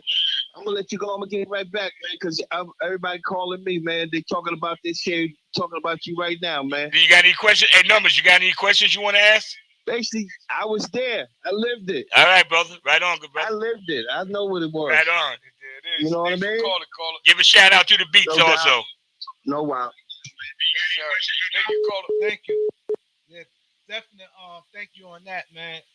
So, yeah, this is crazy, man. I told you when you sat down, I said this story right here is going to be groundbreaking for us because we never had a real official triple You see that guy that just came on? Right. Yeah. He knows me when I was in the street, getting cut up, fighting for free. Right. So when I got in the hustle, I said, hell no. Caller, hold on. I'm in the street. Hold on, caller. No problem. When I was 19, I got shot in the chest 4 feet away by a police, 38. It spun me around, knocked me down. I was doing a stick-up up in the Bronx, a block stick-up. A drug addict stuck me with a K55 right by my groin section. I got stabbed in my kidney. I had a fight with 4 dudes. That's with them. I'm in somebody else's beef. I shot myself with a 357 by accident through my leg. They had to go to my stomach 4 times. I never had an operation. I never had accident on my stomach. They had to go through that way. I done had 13 major operations. I don't even talk about. 57 is big. Caller. Caller, what up, caller? What's good, Ro? This is Ed. Yo, what's up, Ed? I'm calling just to tell you congrats. Congrats on the beat for hosting them. What's your plan going forward, Ro? What are you looking to do with your story and how you want it to be told? I want to be part of the solution now, because I was part of the problem back then. I want to talk to youngsters, man. I want to talk to young women and young men. And older brothers also, because I don't want to discriminate like it's just about young. It's about people, period. So I really want to try to be a motivational speaker. And try to help whoever I can help, man. I feel blessed. I thank God for the good times and the bad times. I don't got no problem. And I feel blessed. So I feel like That's my way of giving back. I want my story to be told like that, where somebody can say, man, you motivated me, you helped me, thank you. But what I want to do here was I wanted to use the real issue that these guys asked me, these brothers asked me, because they have to know this. Sometimes when the guy get up there, what have you done? What have you been through? Why should I listen to you? Who are you? But if you tell some of the things that I was saying there, then it make a brother think, well, damn, this guy got something worth saying. So I want my legacy, not so much a legacy, because I don't really care about trying to be out there. I just want to be able to speak to people and help people, whoever I can reach, man. Yeah, this way you can tell your own story. But people, they tell it for you. Like, for instance, that story that's on the internet, how long ago was that? The Bridgeport. That was like 10 years ago, right? Nah, that was 1980s and 80s. No, I'm saying when they did it. Oh, I don't know when they did it, but that took place in the 80s, man. Like 1981. But ain't no better time than now to tell your own story live. You live, right? Yeah, I'm telling my story. Right, yeah. And it's live. It ain't pre-recorded. No, I'm telling my story. And at the end of the day, you let everybody know, right now, this point in your life, it's about giving back. But what people don't realize is, a lot of times when brothers, especially in my world, when they come up here, when they get God in their life and whatnot, a lot of people, especially me, I use this, I'm saying this now, a lot of people look at that different. Like me, I never asked God to take me out of my problems or anything. Never asked for no money or nothing. I only asked for one thing. Teach me about me. No, teach me about me. I want to know who I am. I want to know why I go through what I go through. Why did my life shape from an athlete to the streets, to prison? From a prep school. Yeah, to prison. What exactly went terminal in me? Right. See? Where did I go wrong? Yeah, and show me the ugly side of me. Right. See? In this world, you have to learn how to be a one-some before you could be anything. Exactly. Then when you know how to be a one-some, you become a two-some. That's when you with your mate. And then when you be a two-some, you become a threesome. That's when the kids come. Right. But you have to learn how to be a one-some within you first. A lot of times, as black kids, like us growing up in the city and whatnot, because the things that our parents and stuff go through, right? We carry a lot of demons from the past. That's genetic, but we don't never know about it. Until years later, usually when you're in prison or 4 walls, you get back and think. But still, a lot of guys don't know how to peel that apart. So I just went to the creator. They didn't tell me how to peel mine apart. How to make it right. Yeah, he showed me. This is the result of what you see. I ain't mad at nobody. I fall in the pit, gaining your wit. When I got knocked off, it's nobody's fault. That's me. It's mine. I'm not saying I'm happy, because I got locked up. Nah, but that's me. That's the path I went. Why should I tell on you? Why should I bring you down with me? For what? Do the crime, you gotta do the time. Yeah. 100%. And I was in there for 30 years and 6 months, and I had to think like everybody else thinking. I didn't know I was going to get out when I got out. But I didn't break. I didn't. I just dealt with it. What I did was I went to school and graduated from college, man. Talk about it. I got associate degree, and I got 100 college credits. I'm 38 credits away from a bachelor's degree. When I came home, I went to college about 3 years ago up here in 155th Street, this college up there on 155th Street on Broadway. But I dropped out the first semester because I was working in the construction world. When I came home, I didn't care about, the OGs, you got to set them out. I didn't care. I didn't come home looking for nobody to do a damn thing for me, man. You know the first thing I said? I got to get a job and a car. Right. I didn't look for no woman or nothing, man. That was the last thing on my mind. Come out here trying to, That's not on my mind. I'm 30 years in prison at my age. What do I look like coming out in the street worrying about stuff that when I was a child? I came out and said, let me get a job, let me get a car, let me take it from there. I wrote my book in 2011. I wrote that book with my future in mind when I wrote it. That's good. We have and I'm on the back. Quiet legend. They asking you about do you know Allah B? Where is he? I think he's from Jersey. Where is he from? I think I heard him. Allah B, right? I think from Jersey. Where you from? Chance, was he locked up with me? You gotta ask him what they locked up with, because I know, I got people all over the place. Right. He's an old timer, so I think he died. He died though. But anyway, hold on. Let's talk about the book for a second. They said Harlem. So what did you write this? Quiet Legend. What's this all about, brother?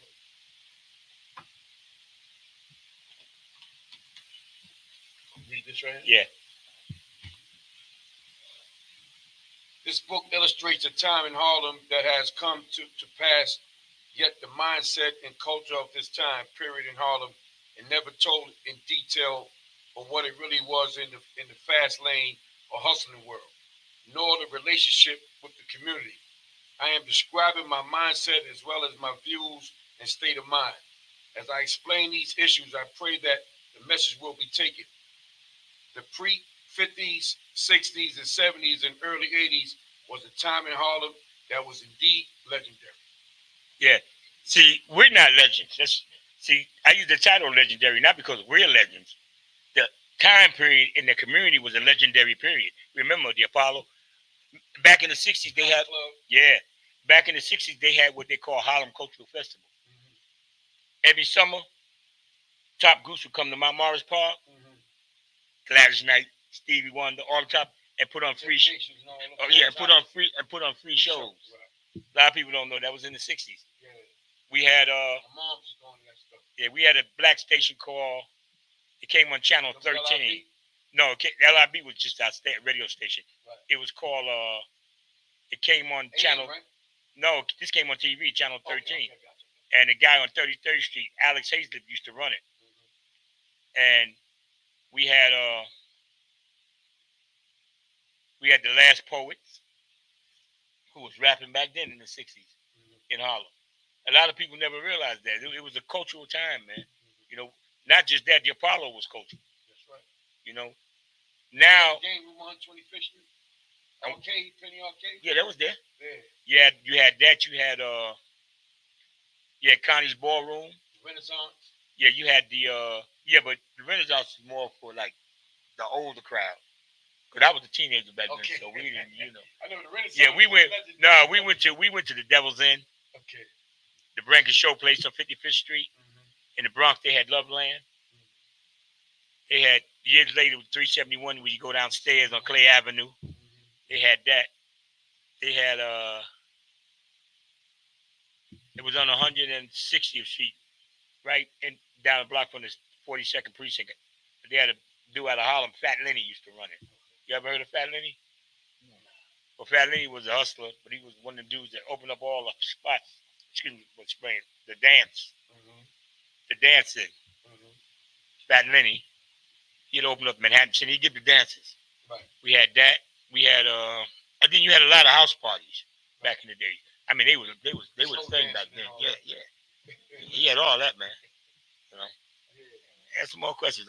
So you can see it's a big difference between the coke, because the coke came later on, like in the 80s. No. They always had coke, but coke was. Yeah, they always had coke. They didn't have all that crack and whatnot. Back then, coke was the rich man's game.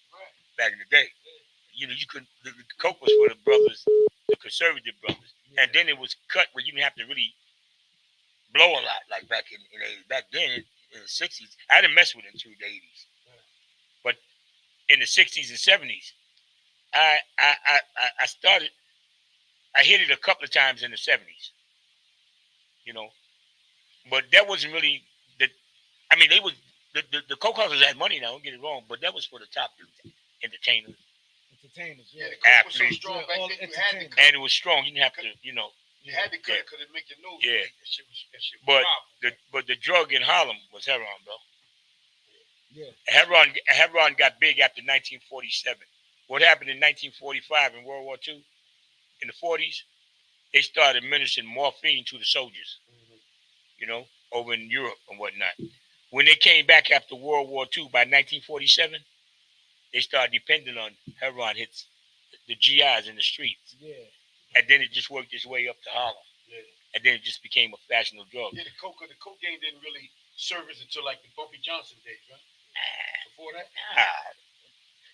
When it hit Harlem. Around that time? No, they had coke, but just the big time dudes, mostly all the street dudes, they didn't have no coke. They had coke didn't get big in New York City after the 80s, really, man. The crack. Right. Yeah, that's when The 70s, 60s, 70s, 80s was like sniffing coke for the hustlers. Right. You stay up. Man. Yeah, nah. Hit your woman, all that stuff, man. Yeah, you ain't had coke back then like a little bill. Yeah, you you had to know. have a little. Yeah, they were just to stay up. He said we opened the bill back then. And then you gotta understand. You gotta understand. I know you brothers. I know you have to feel, and I know this to be true. Ain't no anywhere any of you brothers feel bad when you got a pocket full of money. Not at all. You get it. It's a certain feeling. Yes, it is. But the feeling's even more certain when you know you got money the next day and the next day. Yeah, right. So your whole concept is different. It's different. So you don't mind getting high. Right. See, because you ain't in the street. Right. You ain't. See, that's how coke was back then. You ain't slumming and nothing like that. You high in the spot, you drinking. You got a car outside, you going to work. So that was the hustler thing. Most of all the street dudes like us, we were young. We were scrambling in the court. And I like what you just said though about, that's real. You got a pocket full of money, right? Because we used to go out and say we might have like 10,000 in our pocket. We fucking this up intentionally. We already know we fucking this up. You know why? Yeah. But even tonight or tomorrow, this shit coming back easy. It's gonna be back anyway. So what? So that pocket full of money just keeps coming. Yeah, you ain't. Yeah, you ain't. Your feeling is different. Now, if we in the street, all of us, and we all broke, looking at each other, man, attitudes come up. Yeah. You know, you would just argue with your woman, like, why you ain't you this? Next thing you know, we all beefing. I'm looking at Doc Chain and shit like that. Yeah, we all beefing, man. This is why most of that. He don't even know. Yeah, this is why the average brother, and I mean when I say the average, I mean us. This is why a lot of us. It ain't that we like being by ourselves or we ain't sociable, but at times you want to be by yourself, so you can do what you do. Peace of mind. Yeah. Think. Yeah, especially when your money's low. I'm trying to tell you. Yeah. I get attitude, not attitude where I want a problem, but I just want to think because I gotta get. I didn't want to be. I gotta get out of this. I didn't want to be around nobody when I didn't have no money. I didn't want to be around no women, nothing. I just didn't feel right, man. I got you. You know, and you looking at cats with money. Mm-hmm. You know, you see the honeys looking at them because you know all of us, we're brothers. You know, that's who we are. Right. You know. Right. Yeah. So you know how that thing go. I want to let you know that ain't no old school thing. But nigga ain't got no money right now. He still won't be boss. So let me ask you this about the council. Was y'all part of the council? Nah, we had our own crew. I always thought. No, the council is Nicky's crew. Oh, you always thought about the council? I thought the council was kind of like the time you had a time split up the 5 families. This is what I thought the council was. I thought the council was okay. Your crew, this crew, and we come together as an understanding, like the time. Right. Like you bosses, like let's say, the guy who could be a boss. This guy could be like how the 5 families. They all bosses. Casey, Combo, Bonanno family, but they come to the table. So you saying the council was just that's Nicky's crew. That's Nicky's crew. Oh, see, I never knew that. Yeah, we was our own crew. Oh, yeah, he had his own team. Yeah, no, see, I know that. But I'm thinking Nicky's nephew. Saying, right? See, Nicky's nephew was the man in our crew, Mike Mellon. Yeah, that was our own crew. No, but you get what I'm saying, right? Yeah. The council, a council full of like bosses. But now you got to understand now. It's hard to say it this way, you know. I'll say it another way so y'all can understand. Guys got hands that can stretch all kind of ways, so you can put that together. But you know, your hands can reach you, your hand can reach me. You know. But a lot of times you figure the guys that are professionals and they trying to they're not trying to have no running with these feds. You know how they do. Right. They use their hands to reach. Right. You know. Yeah. So indirectly. Yeah, but sometimes you gotta, they do shit indirectly. Huh? So, when you was in prison, did you ever have any altercations with dudes because of they heard about how you was moving into town? Nah, when I was in prison, most of the other dudes wanted to associate with us. They knew us. Right. Because everybody wants to associate with New York, bro. Right. So you came in with a reputation already. Yeah, but anybody that was had any type associated with Nick's name, right, prior to it, automatically somebody wanted to know something. Hey, what's actually present the paperwork and all that shit? Like they didn't have to ask us. Right. No, they didn't ask us nothing. Anyway, you didn't come up to me. That's nothing. So My trial was 5 months long. You want to know something? Yeah. Our trial was, public. They knew it. Right. They had to ask us nothing. Back then, when I got locked up, you didn't have to ask nobody nothing. You didn't have rats like that back then. Yeah, it wasn't, because there's like a big. That's good what you just said, because I seen pictures when Nicky ratted. He had thing over his head. Yeah. So it's like now, Well, you could rat and be on the block. Well, he came back in my trial. He testified in my case. Oh, he came back on your trial? Yeah. Because on his trial, how many people he put away? I don't know. I really don't know, because I ain't too much under his trial. When he got locked up, I went to the state. I was in Attica. But he came back on this trial. They came back. Wow. That's right. Nick came. Jazz came. Italian Boys came. Coast Guard came. How much time Jazz did? Like 30, right? I ain't quite sure, but Jazz came. Leo Hayden. A couple other guys came back in my case. Feds brought Nick back. So, how much time Nicky ended up doing? Nick got. I don't know. He was in the witness protection program. So I'm telling how He hit the streets though. He was super low. He wasn't like Alpo. Like 20-something years. I think he did less than that. But nobody. Like But see, the funny part about this, he wasn't like Alpo, like came hanging in the streets. No, but the niggas were way older than him. No, I'm saying he didn't come back out in the streets like how. Yeah, but the level he's on, it ain't even. I believe even in that league. But that's like this. That's that's disrespect, man. Don't even. No, I'm not saying that. But I'm saying he didn't come out like like now people be telling they come. But he could. That's what I'm saying. But you got to understand the type. Yeah, but you need to understand. While you're asking me questions, I want y'all here. While you're asking me questions about my life and whatnot, right? And the things I told you, do you think it would be safe for him to come back out and broadcast and stuff? I mean, that's just common sense. You know damn well I got you on that. I'm not bring on last minute, man. Come on, man. The type of brothers we are. What do you look coming back out? No, I'm not saying. Coming out to get killed? That's what he coming out for? That's like coming out to get killed. I'm coming out to be killed. No, but you know what I mean? Niggas want to get in his ass, man. No, but I'm saying that for the listeners to show the difference, the errors. How that's what I'm doing. I know what it is. What I'm saying is I want to show the people the difference is back then was more consequences than that. That's what I'm saying. Right now, guys snitching be all out here, being parties and everything. Back then, that was a going for. Come on, my father tell me all the time. No, nobody went for that. That's what I'm. But you didn't have that many back then either, so you didn't have that problem. Right, they didn't have a lot of. You didn't have a bunch of snitches. Codes, he said, and also you got to think about it. That no putting nobody down, but that's a whole bigger league than. But y'all missing my point. I'm not saying far as on the same level. I'm saying the difference in errors. How back then, where he came home and he never, like you said, he would never come back. Yeah, hell no. Now, what I'm saying, in this era, people can tell and come back around. That's all I'm saying. That's because in this. That's all I'm saying. That's because in this era, it's a reason for that. You got more dudes with peer pressure, and usually the ones that do the most ratting is the leader of the crew, so everybody follows the leader. Because in the penitentiary, when I was in the penitentiary, which taking a point from what you're saying, most of them guys were coming in there was like hot. And the thing was, just branch yourself off because you can't touch them. If you touch them, the feds are going to protect you. They're going to lock you up. And then back in the days, like he said, it wasn't that much snitching. And if you did snitch, it was consequences you had to face. And you know that, not just you, your families.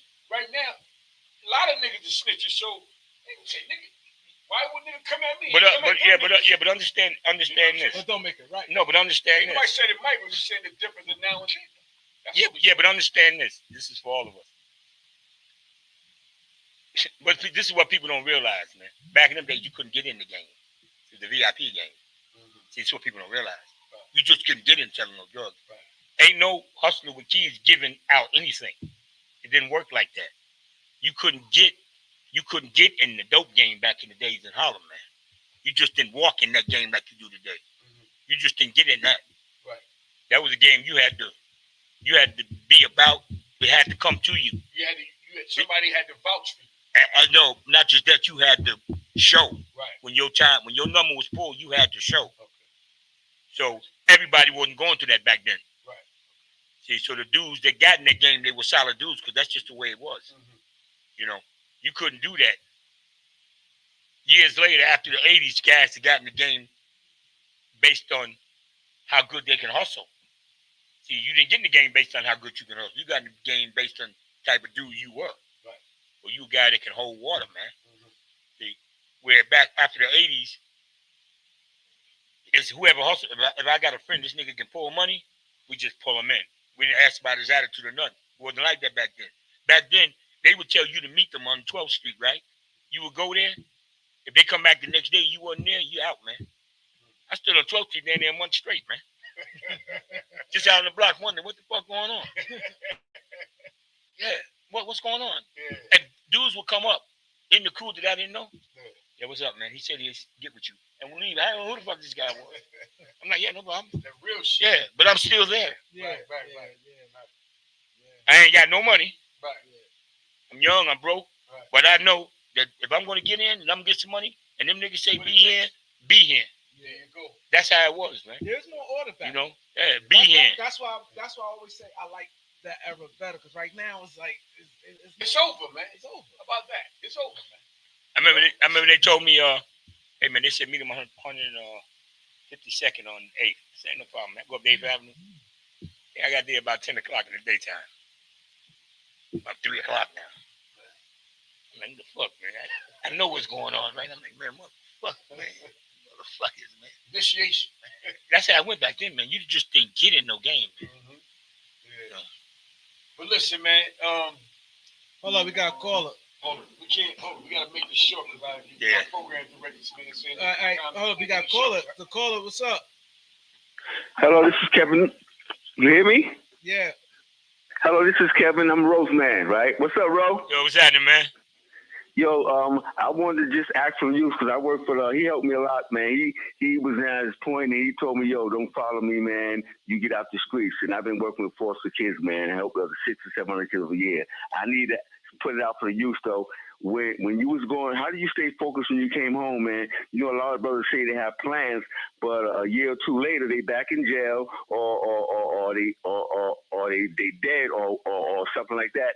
How do you tell loose once you come home? You know, that people say persevere, but what did you have to do to stay focused? Can we get that answer, bro? Yeah, definitely. It's according to how I view life. It's how you view and what you look at. Okay. You know, I went to God. Some other guys go to Allah. They go to, some guys go to Buddha. Me, I went to God. You know, and I didn't ask. And I did whatever it take to keep myself whole. Okay. You know, I didn't drink. I didn't smoke. I didn't gossip. I didn't watch TV. Okay. I wasn't about TV. I got in the books. I stayed in the law library and in the art room. When I wasn't there, I was writing home, sending my daughter money. I sent my daughter money 8 years straight, anywhere from $100 to $800, 8 years straight. That's what's up. You know, I didn't bother my wife. Like, I wasn't jealous or nothing, man. I just worked on getting out, man.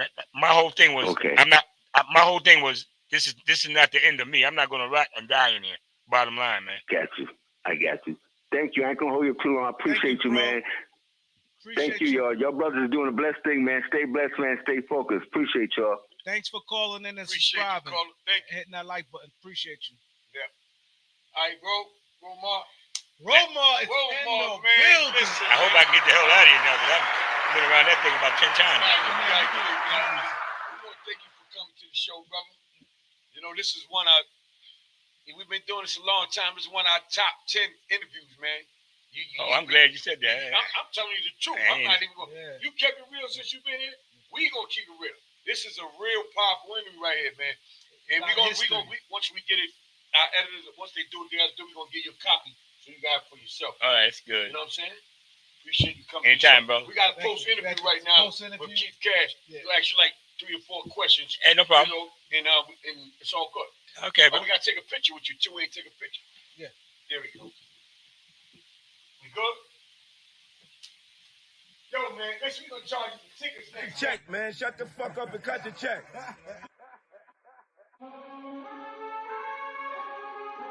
You already know what it is. It's our motherfucking time. Still standing. 33, motherfuckers. This where we at. You got gotta come through and see us first. You know what I'm saying? We started this motherfucking shit over here. On a hill. Picture me rolling, George Gold chain doing my bling. If you ask me, I felt like I was doing my thing. I knew them all, the hustlers, bookies, and the robbers, the fiends who knew on the scene, even the barbers. Besides that, I clean up nice, and the pockets is on fluffy, steamed up rice. So if I kill a nigga, it ain't my plan. If he talking to you about me, he ain't my man. Moving right along, 5'9", and nice brown hands touch so much coke, baby, they white now. Still standing strong, R.I.P. who gone for every block I set up shop, I'm hands-on. Road to the riches on the highway puffin'. Ain't nothing to push a button on a nigga for frontin'. More so everybody gon' eat. God, though I be ballin' all the way from PA to the dog Picture show. me rolling in the gray Benz, dark tint, chrome rims, still standing hoodie on, screaming out no fake friends, hopping out, 10 butters on, we don't lace Tim. They ask you the hottest in the town, they gon' say him. They lock you up for a death match. They should've told you fucking with me is a death trap. Out of town getting money like I was Jeff Black. A nigga on the run eating, but I ain't from left rack. Nigga, this is Broadway, home of the plugs. Before I met Poppy, I had to get it from Spud. Going 50-50, yellow bags, running it up. They know how to stack back, then just fucking it up. Now go and ask about me. Niggas will tell you I've been hot. And still fuck the feds and still screaming free M-Dot. We the best out, mixed with that gangster shit. Still standing, it's the motherfucking thanks we get, huh? Yeah, motherfuckers. We've been certified since 1987. We've been out here doing this shit. You know what I'm saying? We still standing. You know what I'm saying? This what What's good, Rod? You know me, man, taking it one day at a time. We gonna go straight in. We ain't even gonna do no intro song and all that, man. You know what I mean? We got a lot of people on the line and waiting for you, man. You know? Yeah, let's get it in. Let's do what we do. Yeah. So Yo, you got us out this thing. hey, yo. So let me ask you a question. What's up?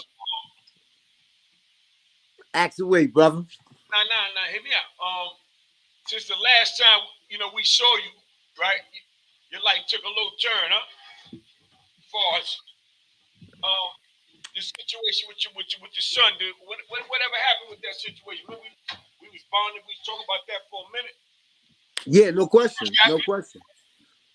My son got 29 years right now, right? He got 29? Yeah, he got 29 years right now. He just they just found him guilty the end of November. So they found him guilty. They found him guilty with no evidence. Not only did they find him guilty with no evidence, they trying not to give him the 13 years that he already got in. Wow. So right now they got him as his release date 2053, his parole date 2042. How old is he? Right now he's 36. Damn, He's been there since he was 23. Yeah, where is he at now? In Africa. He in Namibia. Wow. So Hey, right now they hear out the motions for the appeal on January 29th. So right now I got quite a couple of politicians on it with him because they just like, okay, they don't got no evidence. That's one thing, but they dealing with due process right now. It shouldn't have took them 13 years to go to trial. So as an American, they saying that the embassy was supposed to step in way earlier on a state level. So right now they're not even looking at the guilty and innocent. They looking at the due process. So that's what we're working with right now. And it's sad because me personally, I know him since he's a baby, man. That's my little kid. That's my man. Everybody out there loved him. You know, he loved playing ball. Cool kid, man. That shit bothered me, man. I didn't even know that he got sentenced. I thought he was gonna walk out of that because, like you said, 13 years to sit in there. That's crazy. Well, from what they saying that the family is strong. You know what I'm saying? They saying, yo, and this is a Caucasian lady that's telling me. She said, yo, what color? I said, yo, they Caucasian. She said, what color was the judge? I said, Caucasian. She said, the prosecutor was Caucasian? I said, yes. She said, yeah, that family pulled some strings for that to happen and for the judge to not want to give him the 13 years that he got in. So it's something extra going on. They did it in Africa? Huh? All white people? Yeah. All white people. Yeah. What part of Africa? Namibia. Namibia. Wow. Move. Yeah, Namibia. So So right now, that's what we fighting. But you know, his spirits is up. You know what I'm saying? Because he like, yo, Pop. I feel like they ain't got nothing. I feel like they put some bullshit in the game, and what we trying to do is just get the judge to not only look at what was going on, but the fact that you're not giving the 13 years right there is showing that it's something personal. Because who stays in jail for 13 years and don't get no credit for it? No credit. Yeah, that sounds crazy. No credit? Yeah, how? 13 years? It ain't took about no 13 we days. talking about 1 year you supposed to get credit, man. You know what I'm saying? 1 year you supposed to get credit. Ladies and let me say something real quick, Rod. I guess Rodger Barnes is on, we had a little delay with Rodger Barnes, but he's here as promised, and that's what we're speaking to on the live on the streaming platform. And we had to catch him up to speed because we just jumped right into it. Rodger Barnes came on our show a couple years ago. He had his son just sat there in Africa for 13 years, never went to court or anything. So that's why we pretty much keep you guys, because they don't know what's going on. So I guess you could probably explain it a little more, because we just kind of jumped right in it. Well, he got incarcerated. He been there since 2011 right now. You know what I'm saying? He got locked up January 7th, 2011. Wow. He got charged with the crime of murder, robbery, and murder and robbery, basically. So he got locked up in Namibia without no evidence of nothing. His original charge was cannabis, because when they came to his hotel room, he was smoking weed. So that was his original charge. When I landed to get him, they grabbed his passport and said, nah, he being charged with murder. So now, throughout this trial, the police got on the stand in the trial and said, yo, I lied. I said, yo, what you lied about? I lied and said that his phone pinged from the area of the murder victim, but his phone never pinged from the area of the murder victim. So the officer actually got on the stand and said that. So he said, I also didn't have no warrant. He said, I was afraid that he was going to leave, so I went straight to his hotel room. Then the lawyer asked for the notes from the case, and the police said, I threw the notes away. He said, what you mean you threw the notes away? He said, no, those were my personal notes. So then the lawyer said, yo, read article such and such and such. He said, any notes that you take in a case become evidence. They no longer personal. So he said, well, if they want them, they can look in the garbage, because I threw them in the garbage like 5 years ago. So this is what we dealing with. I was in court when he said that. And I said, yo, what did he say? And the lady said, yo, yeah, you heard him right. That's what he said. And even with all this stuff right here, this judge already had in his mind that he was guilty, that he was American, that he didn't have no right or reason to be down there. And like I said, it was a Caucasian victim. So he had already had in his mind, and he showed his true colors, not only by sentencing him to 29 years, which was the max, because he could have gave him 20. Not only did he give him the 29, but he told him that the 13 years that he got don't count towards nothing. So in reality, 13 years for nothing. You giving him 42 years. Damn. Exactly. That's crazy. And it's crazy because wasn't he in this hotel the whole time, right? When the thing took place, right? See, the whole thing, he was in a hotel room, and they got a witness, which was the maid, who said, I know the light-skinned one was in the room because I opened up the door, and I had to close the door.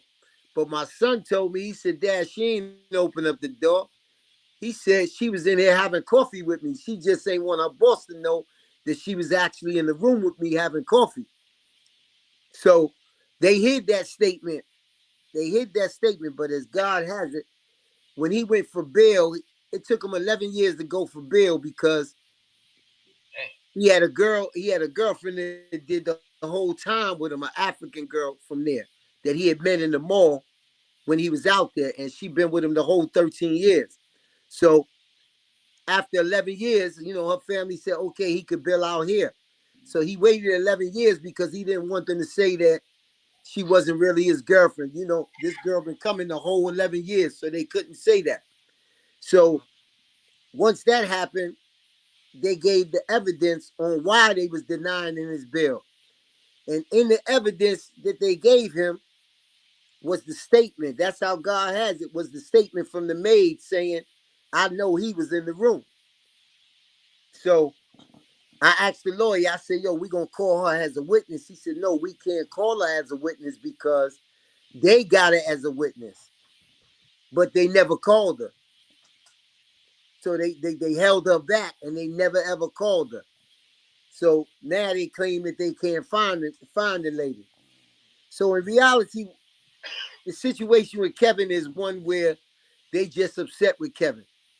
They know Kevin ain't have nothing to do with it, but they feel like if he didn't have nothing to do with it, why isn't he talking? They feel like his co-defendant has something to do with it because the co-defendant has a history with the family. So they feel like, okay, if he don't have nothing to do with it, why he's not saying nothing? So my son is basically like, Dad, I'm not here to work for them. He said, you know, they got to prove that a person is guilty. But they just showed him they ain't got to prove nothing. You know, you in Namibia, this is how we feel about it. And we all did some type of time. And, you know, I don't like to speak against a race or nothing, but from my experience, Africans feel like it's okay to tell. You know what I'm saying? And that's just from my experience, even being locked up, having them bullshit jobs that you have when you locked up. They do everything in their power to keep them low jobs. And they'll tell on you in a second, so they can't understand why he's sitting there and saying, I don't know nothing. They don't feel like he could be down there and not know nothing. He could not be down there for 2 weeks with this guy, come down there and not know nothing. They think, oh, he holding back. That's what they feel.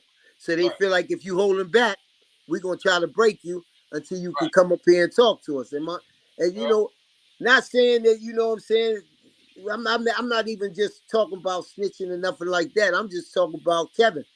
You know what I'm saying? That's not how he's built. You know what I'm saying? And once my son looked me in my eyes and tell me that, that's how I feel about it. He said, Dad, I never asked him. I said, why you never asked him? He said, because what difference do it make? I was on the plane, I came down here, and that's how they feel. So by me talking to him ain't gonna make a difference. He said, that's on them. You know what I'm saying? And I respect that 100%. So he's where he coming from too, man. Real talk. So they was only down there for 2 weeks, and how much time did his co-defendant get? He got 30 years. He got 1 more year than Kevin because he tried to escape about 5 years ago. But what did he go down there originally for the listeners? Well, originally, when they went down there, his co-defendant went down there to have a meeting with the same guy that got killed. Right? Okay. So that's what threw the prosecution off, because the prosecution thought the kid was going to say that he didn't know him at all.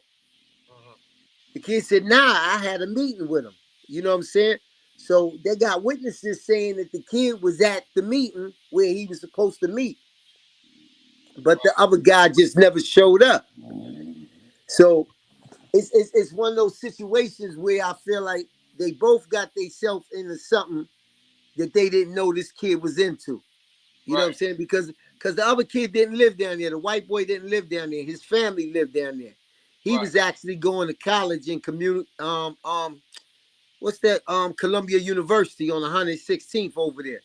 Right. So he was going to college there, but you know, he had little things going on. You know what I'm saying? So they were supposed to meet, but it looked like somebody, and the mother got on the stand, and the mother said, yeah, he was supposed to go meet 2 Americans, but where he was supposed to meet the 2 Americans is not where he got killed at. He got killed across town. But, you know, the judge wasn't trying to hear none of that. The judge already had in his mind. They never found nothing. They found a silencer and a gun barrel. They said they found inside the hotel room, right? After the 3rd time they searched, the 3rd time these specific 2 police said, this is what we found. But the police ballistics guy said, yeah, this is what they gave me, but this is brand new. This has never been fired. Ain't no fingerprints on it. Ain't no rings on it. Ain't no nothing. So now we playing a game where 2 police, after 9 police to search the room 2 times, didn't find none.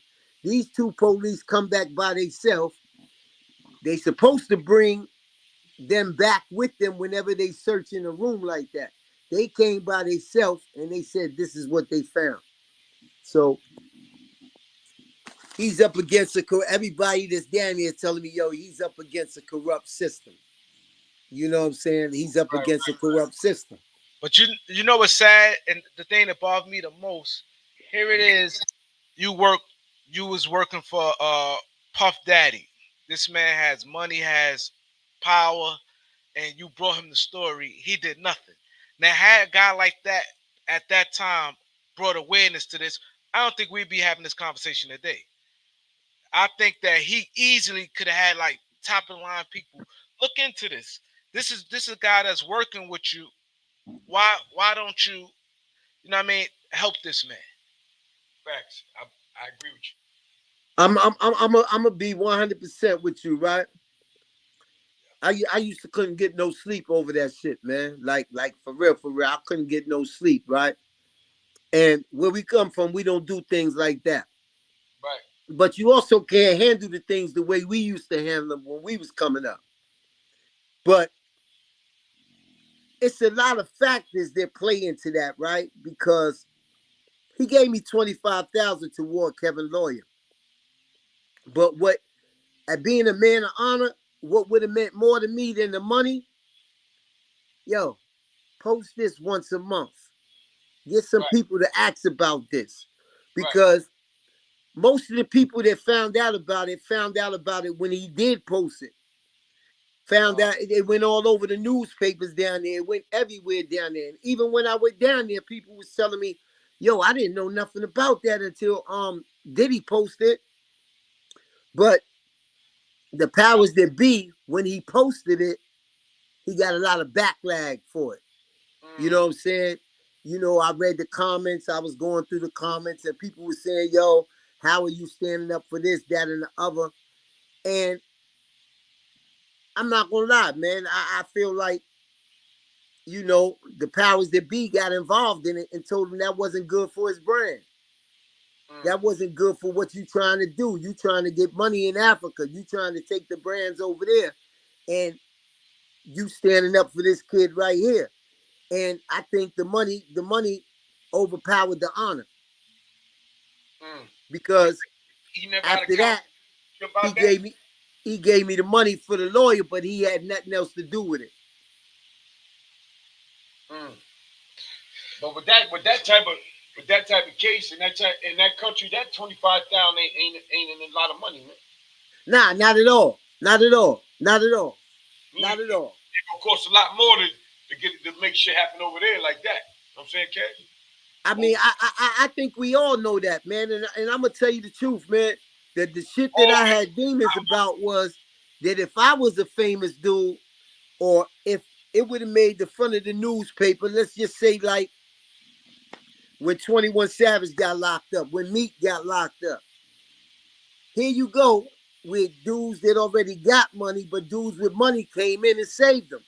Exactly. What about A$AP Rocky, right? I mean, well, A$AP was more the president situation. Right, I got, yeah. We talking about just dudes, man. That's from the streets, dudes that yo. I was with this man for years. You know what I'm saying? Right. And it's nothing that man couldn't ask me that I wouldn't do. It's nothing that I didn't do. That's right. You know what I'm saying? On the record and off the record. With him, Rod, you held that nigga down. You hear me? You held that nigga down, man. You know what I'm saying? Man. Like on all the major events. Man, I know the whole story, man. You was with that nigga ride or die. You was in charge. I told him that we had a discussion earlier, and we ain't just say that, you know, you held a nigga down. You know, Gene Deal was his bodyguard, but you was head of all the security. So you had to make sure everybody was in place all the time. Them niggas just around when they needed it, right or wrong. Well, you had Paul, you had Uncle Paulie, right? Right, Uncle Paulie, Gene Gene came a little later. Yeah, go ahead. Talk about Right. And then, but what happened with Uncle Paulie was he was there. You know, he was in charge of everything. But when I got there, he felt comfortable. Puff felt comfortable. He felt comfortable, and he laid back. He was in the house now. You know what I'm saying? And this went on for years. You know what I'm saying? This went on for years because I'm gonna be real with you. I would have jumped in front of a bullet. Right. You know what I'm saying? Because that's just how I get down and how I move. So when this situation happened, and he was amped up, he was like, "Yo, okay, we gonna get nephew. We gonna get nephew." So I was amped up. I was like, "Okay, let's go." But with Puff, it's like out of sight, out of mind. You know what I'm saying? When I moved over to Ciroc and I wasn't with him every day no more, then that need to help left. Right. That's how he do. You know what I'm saying? You know what it is. You know that need to help left. Oh, what's up? Oh, how Barnes doing? Oh, yeah. He fighting for his son. Oh, yeah. And he told me, he said, "Yo, B, I know you underneath a lot of pressure. If you know I'm underneath a lot of pressure, then make a few of these phone calls on the low." You know what I'm saying? Put the account there and say, "Yo, B, I put 100,000 to the side for you or something." You know what I'm saying? Don't let it be because of a lawyer or because of the type of team that I got. Because I got a paid lawyer, but I got the bottom of the barrel. Right. When everybody is telling me, "Yo, Barnes, you need a team, yo." Yeah. You need an advocate that just works on murder. You need somebody that just works on this. This is what y'all need. Yeah, team. You know what I'm saying? Yeah, you need a team. He American. He from over here. They need to know that y'all not playing. They need to know that y'all know the law. I'm sitting there listening to whatever this African lawyer is telling me. Right. You know what I'm saying? And that's and I'm gonna be real with you. That's what ate me, man. That's what ate me right there. So let me ask you a question. So when he let you down, how did you feel, man? I mean, did you reach out to him? What happened? Oh, I definitely reached out to him. You know what I'm saying? I reached out to him. He said he didn't have it. He ain't got it. He said, "I don't have it." You know what I'm saying? He said, "Man, I'm going through something right now." Yo, Raj, he worked for $1 billion. He ain't got $1 billion. He worked for $1 billion. He got at least about 600 or 700 million. He ain't got it. And you said it's only like 100,000, right? Would have took about 100,000. Yeah, it probably would have took about what I put in. It already added up to 100,000 throughout all the years. You know what I'm saying? But he put in the 25 out of the 100. So, be fair, if we would have added another 100 to him, if the 100 would have came out of his pocket, along with the 100 that I had gathered up, because I was out here grinding, hustling, doing all type of shit. So the 100 that I got, I really feel like it would have happened. You know what I'm saying? Because I had people down there that was in powerful situations and positions telling me exactly what I needed. You know what I'm saying? But I wasn't, man, you had Teddy Riley reached out to me. "Yo, I need to introduce you to this person. Introduce me to that person." Kevin Lyles, "Yo, I need to introduce you to this person." Blah, blah, blah, blah, blah, blah, blah. And then these people was telling me exactly what I need. But I just wasn't able to make it happen. You know what I'm saying? And I'm gonna be honest with you, man. If you let that shit get you, my nigga, I was sick. Like I was sick because that's your son, man. Right, that's not my man. That's my son. And I know what I would do, and I know what I've done for your kids. Payroll or no payroll. Crazy, you know what I'm saying? This is how it is. We have beef with people, but when it comes to their sons, it cease fire. 100%. So let me ask you this, bro. Do you think after you told him the story, and you remember telling the story, did he felt it like? Because when I heard the story, that it fucked me up. Even though I know him personally and Puff don't know him, but that being your man, did he felt like? Because when you feel it, it make you want to do something. Like, you know what I'm saying? Or do you think he probably like, man, he did it or whatever? He felt it like, man, like got on top of it, like, man, this ain't right.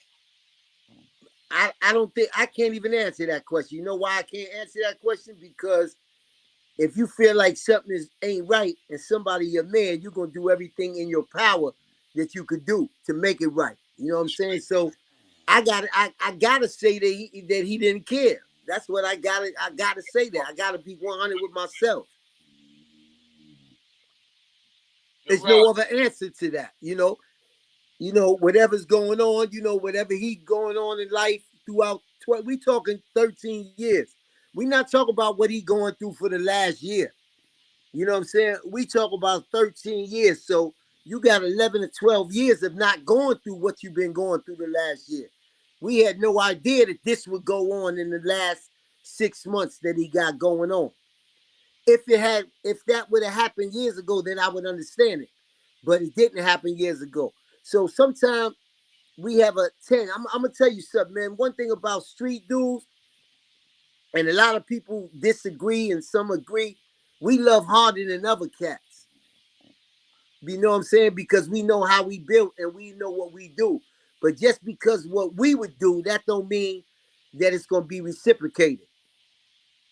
Right. You know what I'm saying? And I think throughout the trials and tribulations, like, because even my man Wolf told me, he said, "Yo, watch yourself." You know what I'm saying? And I said, "Man, I got it." You know what I'm saying? Because you feel like it could never happen to you. You know what I'm saying? But then I also say, throughout the years, he done been through a lot of shit. Niggas stealing, niggas this, that, and the other. So I think he done. What I'm gonna say?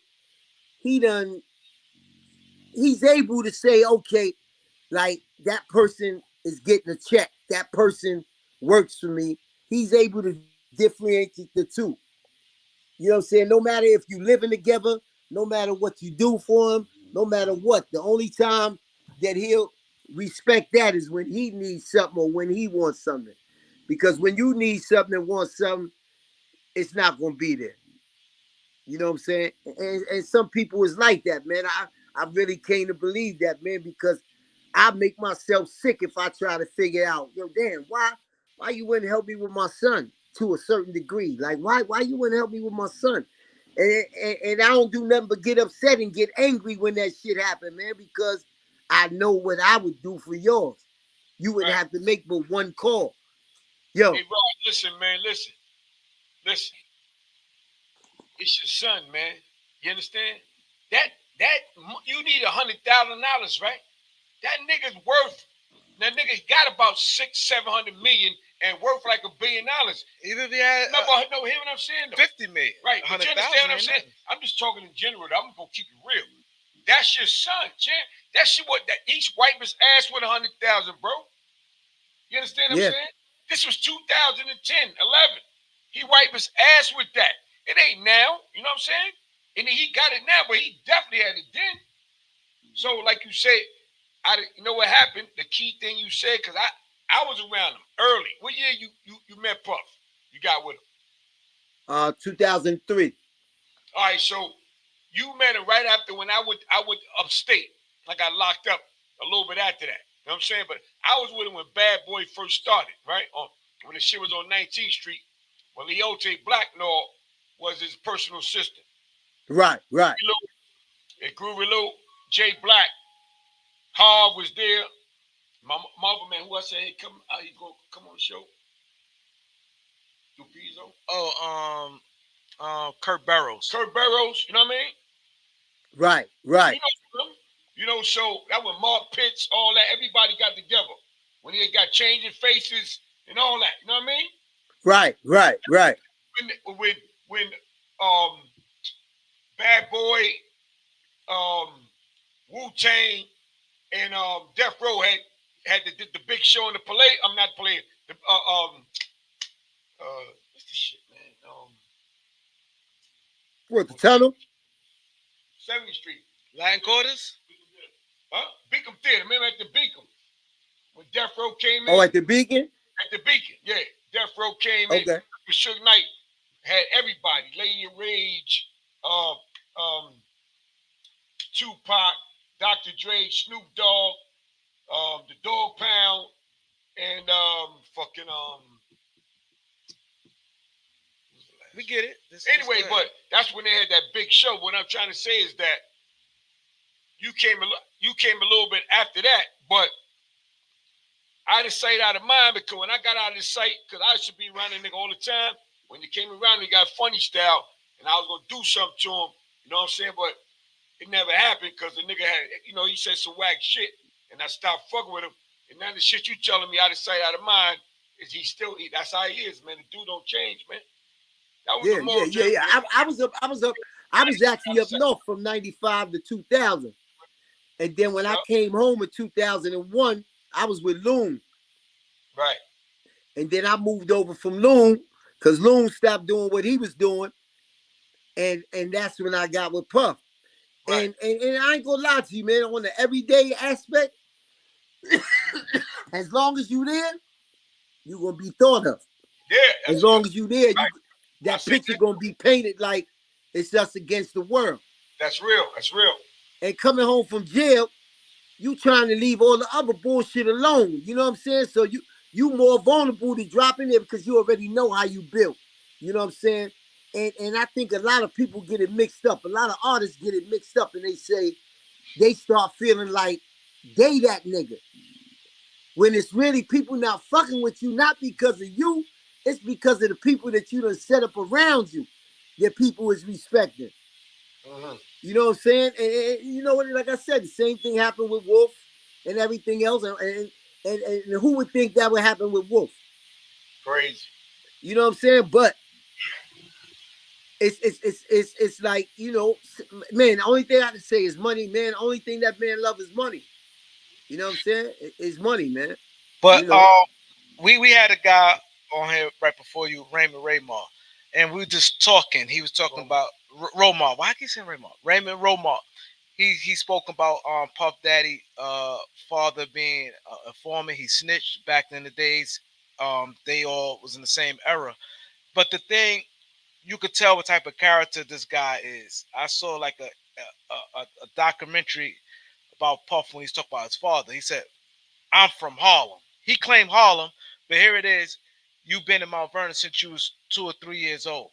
He said he from Harlem because his mother and father from Harlem. And then you can see the fakeness of him because if you from Mount Vernon, grew up Mount Vernon, claim it. That goes show what type of, it shows character. That's what Raymond Romar was talking about earlier about you could tell person by their personality. You know what I'm saying? You could tell person by their personality. And this guy here, when he graduated from Howard, he sat there and said, you know, he give his mother a lot of respect because she was a single mother growing up in Harlem, but that's not even the truth.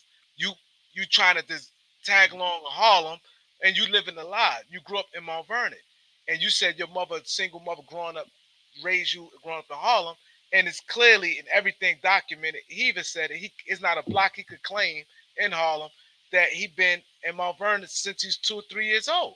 So it goes to show, like I said, what the guy earlier was talking about, the personality, you could see it in somebody way before shit hit the fan, and then you can see all the stuff that's coming with you, with Cassie, with a lot of other stuff, his character. Because if you're not real enough to be proud of, hey, I'm from Mount Vernon, I'm raised in Mount Vernon, it goes to show the type of person. You know what? But I blame that a lot on Harlem though, because we embraced them in Harlem. We allowed him to do that. We allowed him to say that. And when he came here, he wanted to party and do everything else. Nobody checked and said, "Yo, nigga, stop playing Harlem, blah blah blah," unless something go on, unless something happen. How we stood up, and a lot of people did that because of Ferg and other people that he surrounded himself with. Like I said, the respect was there for those people. And then money talk. I'm gonna tell you, money talk, man. Money talk. I'm gonna keep it 100 with you. Money talks, B. He could come down there right now, throw a free block party, and everybody and their mother come through and party and do everything else like ain't nothing going on.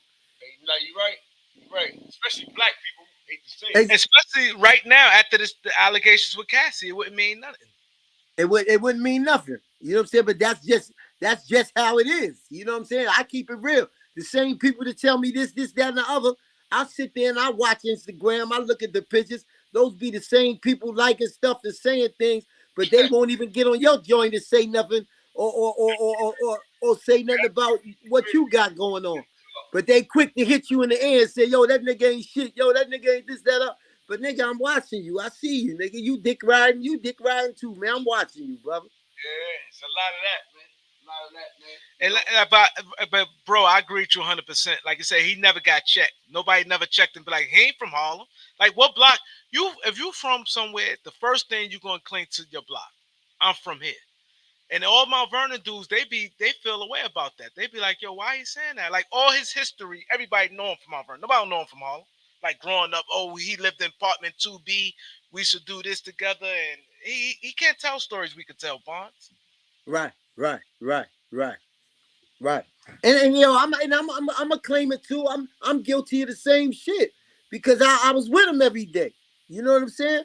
So you know what I'm saying? Like I was guilty of the same shit. I never even like really thought of that or paid it attention because the way that I came through was through Ferg and them. You know what I'm saying? So it was like, fuck it, that's Harlem. Boom, boom. It's not until a situation or a crisis come through where people say, yo, blah, blah, blah, because it was never checked. Whereas back in the days, you had cats that was really checked. You know, you had Jimmy, you had Chaz, them niggas was checking niggas. Haitian Jack, them niggas was checking niggas. Like, we never really had nobody that checked the nigga. And I just got to keep it 100% and keep it authentic. Them niggas that slide up on you in the club and you don't even know how the fuck they got in the club, but they right next to you and they putting that bug in your ear to make you behave or make you act a certain way. And the brothers that did that in our time wasn't paying him no attention. You know what it was? Rod? Let me tell you what it was, right?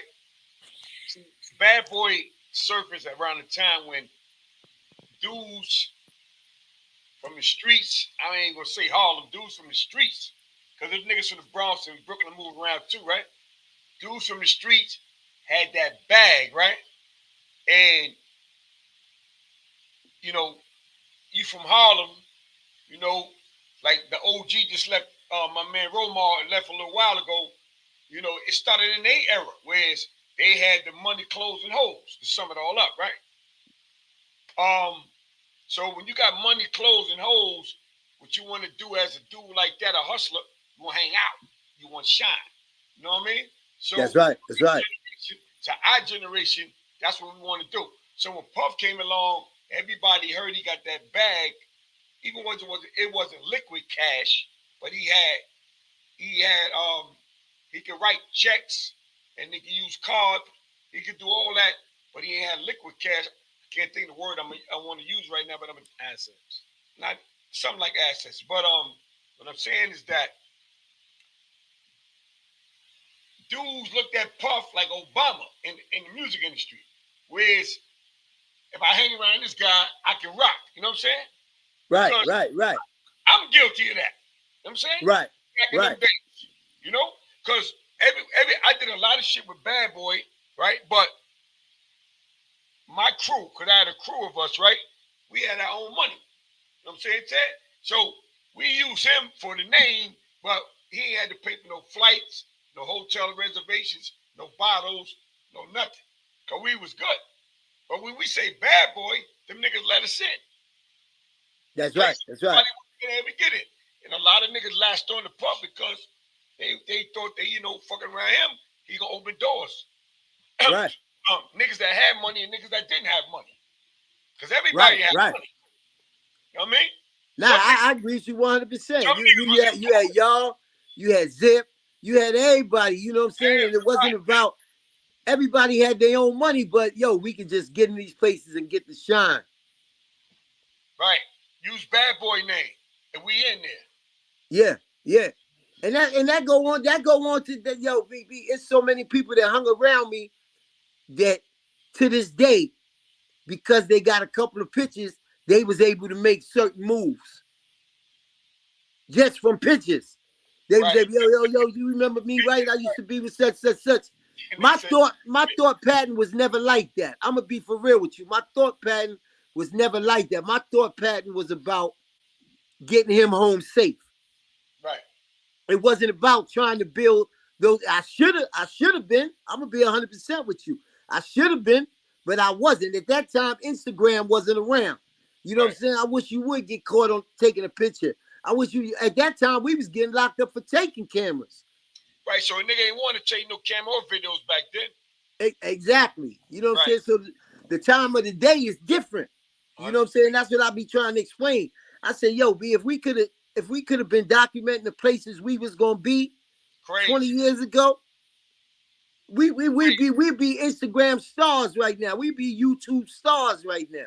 Yeah, we be bigger than that, nigga. We be on motherfucking, we be on mad documentaries, major television, man. So you know what I mean?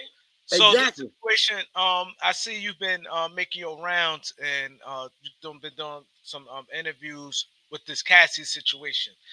You've been heard of it, or you heard of it at the time everybody else heard? Now I heard of it at the time that everybody else heard of it. I didn't know nothing about it. What happened was I had hit Puff about my son. And I said, yo, I need some help, man. I need like 20,000. I ain't say I needed 100,000. I said I need like 20,000 because at this time I'm trying to pay my bills now. For me helping my son so much, I done fell all the way behind. Mortgage, everything. Yo, I need 20,000. Right. And he said, yo, I don't got it. He said, I'm going through something right now. So I had no idea about the Cassie situation. And I still hit him back. I said, okay, that's cool. Love and loyalty. So now by me saying that, I guess he felt like, okay, he's still on my side. Because the next morning I woke up and I had like 20, 25 DMs. And I'm like, yo, what the fuck is everybody DMing me for? And they like, yo, Cassie just dropped this suit. So when he told me he needed my help, I'm going to be real with you. I'm thinking, okay, he going through what he going through with DeLeon and Diageo.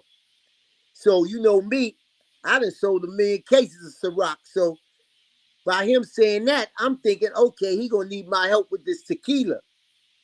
I had no idea that my name was in this paperwork and that he was thinking about taking this case to trial.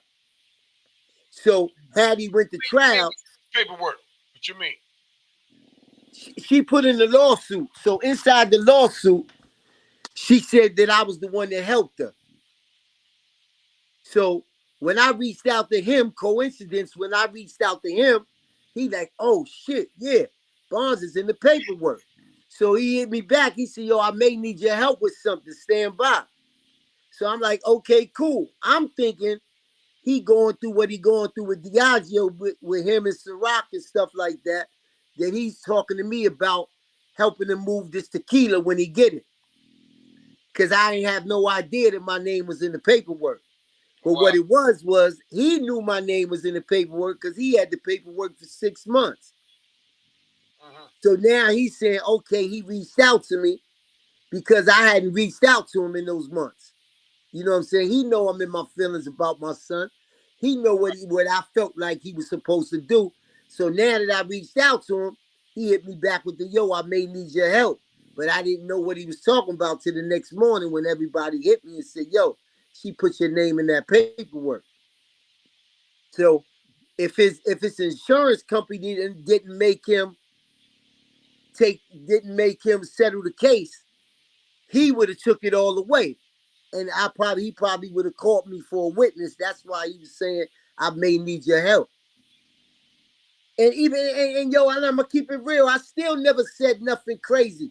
You know what I'm saying? I said, yeah, I seen them fight. Yeah, I seen him hit her, and I seen her hit him. Because no matter how upset with you, I got to be a man of honor. I got to keep it 100. We all done argued and we all done fought with our girls, this, that, and other. So I definitely seen him fight her. But it's been times where I got in the middle of it and I stopped it. And then with me and him might be walking away and then she run up on him. So it goes both ways. Now, all that other shit, I ain't know nothing about that.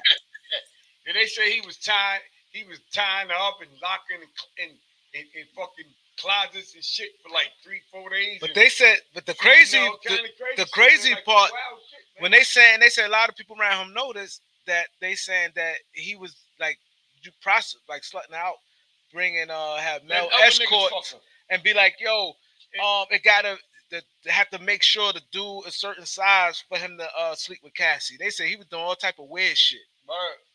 Yeah, I read on that, but you know what? When you with somebody like that every day and like shit like that, that's gonna be hidden. You know what I'm saying? Because then the homies be like, damn, nigga, you gonna let these niggas hit? Nigga, why you ain't let me hit? Right. You know what I'm saying? Right. So that type of shit, well, and then who the fuck wanna see? I don't wanna see your dick or nothing like that, nigga. So that type of shit was between him, her, and I would say, like, I think she said the assistants would help us set it up.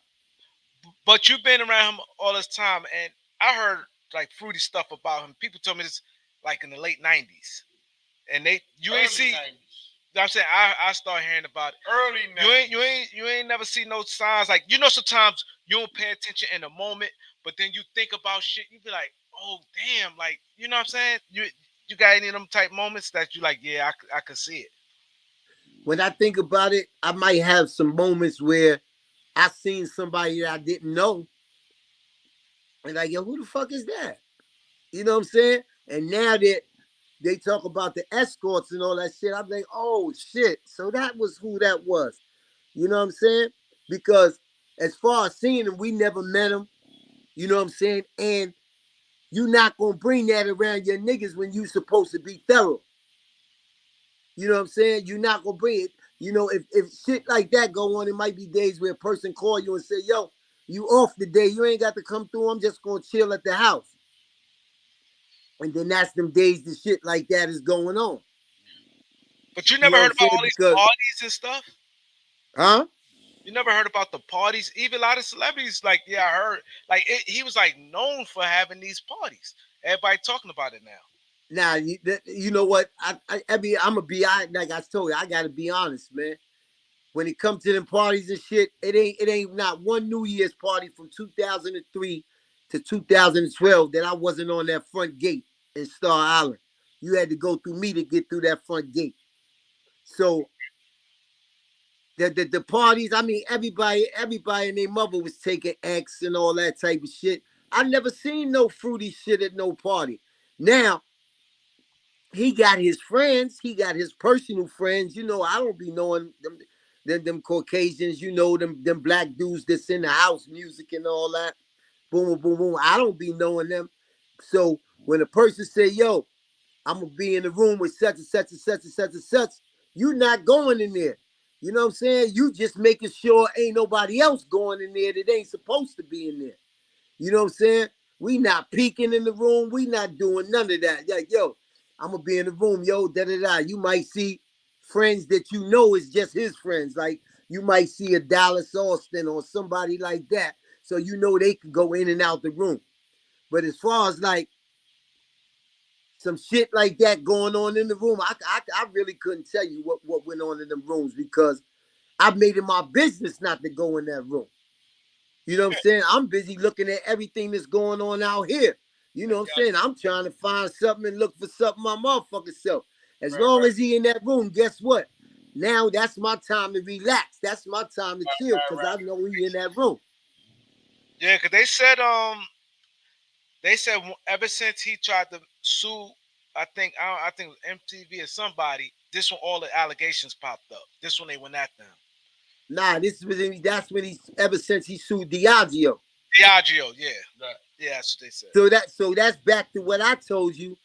He had sued Diageo because I was working with the tequila all the way up to 2023. Even though me and him wasn't speaking, me and him wasn't talking or nothing like that, I was working with the tequila until he sued them. Right. And then when he sued them, that's when I got cut off. He didn't take me over.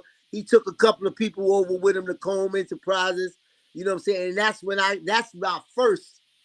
Like, damn, nigga, why the fuck you ain't moved me over here with the rest of these people? You know what I'm saying? So that was when I first said, damn, nigga, you know I'm fighting for my son, this, that, and other. I need this check. Keeping 100, I need this check. You know what I'm saying? So that was the first sign, like, damn, this nigga acting funny. So that's why when he hit me with the, yo, I may need your help, I'm thinking that this Diageo shit is coming to an end and he about to get this tequila. Right. And now he hit me saying, yo, I need your help moving this shit. But it wasn't that, because he's still going back and forth with them. They strong. I'm going to tell you something. I can't say that they the reason all this happened, but that's the biggest liquor distribution company in the world. They worth $90 billion. You know what I'm saying? They said They once feel like you put $1,000 into Ciroc.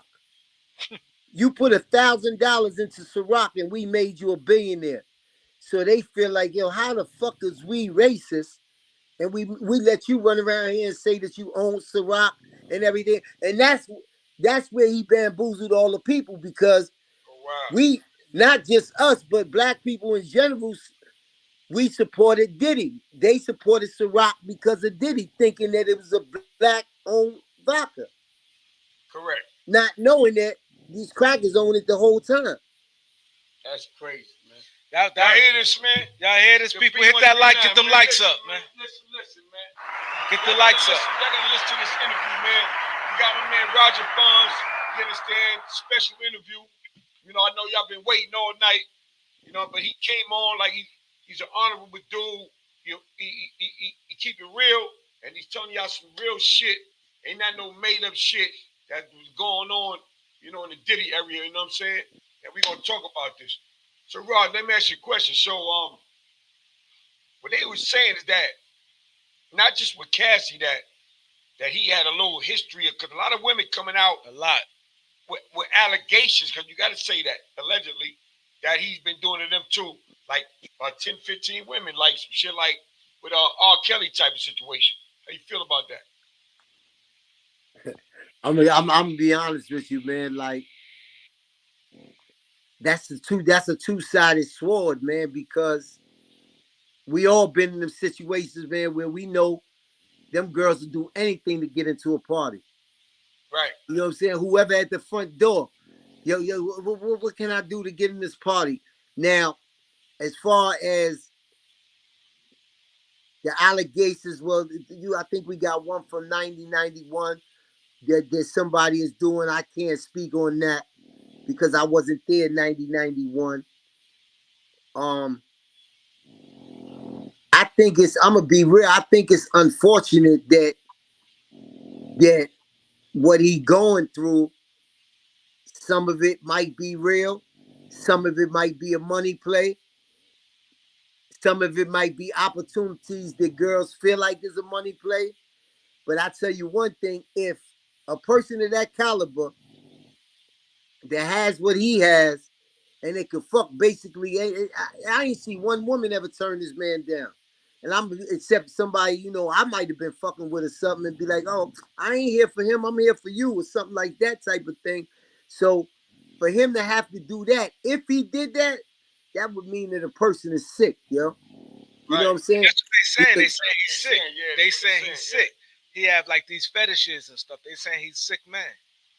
Now the fetish that he had with Cassie, I'm gonna be honest with you, man. When that shit came out, I'm reading the shit just like everybody else because I had no idea. I'm looking at Shorty like that's wifey. You know what I'm saying? I'm looking at like I'm taking her around even after I left. I'm getting the phone call, yo, I need you in Miami. I need you to hold Shorty down.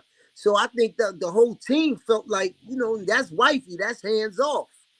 Nobody had no idea about him letting the other niggas hit it. Like, I'm gonna be real with you because find out all this time he was using y'all in a negative way, but he made it seem like it was positive, having y'all watch her so no other nigga get around her, or he make a play for somebody to get around her. You know what I'm saying? But make sure nobody don't get in her face till he get back. And they say he's real jealous. Real yeah, possessive. That's one of the reasons why I thought that it could never act like what? Somebody hitting Cassie. I thought that was all the way like off grounds. You know what I'm saying? But when you turning somebody out like that, you gotta have niggas on her because she gonna go do what the fuck you showing her to do. And that's why when he wasn't around, he wanted niggas on top of her like that, because I really feel like he felt like Shorty could slide off. Or Shorty would slide off. Or Shorty has slid off.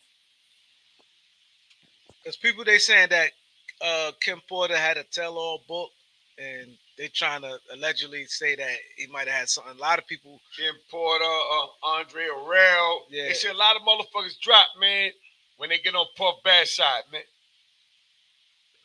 Well, I know the one person that he loved to death is Andre Harrell. You know what I'm saying? Like, him and Andre Harrell is like thick and thin. You know what I'm saying? So when Andre died, he took that hard. I think he took Andre harder than he took Kim, tell you the truth.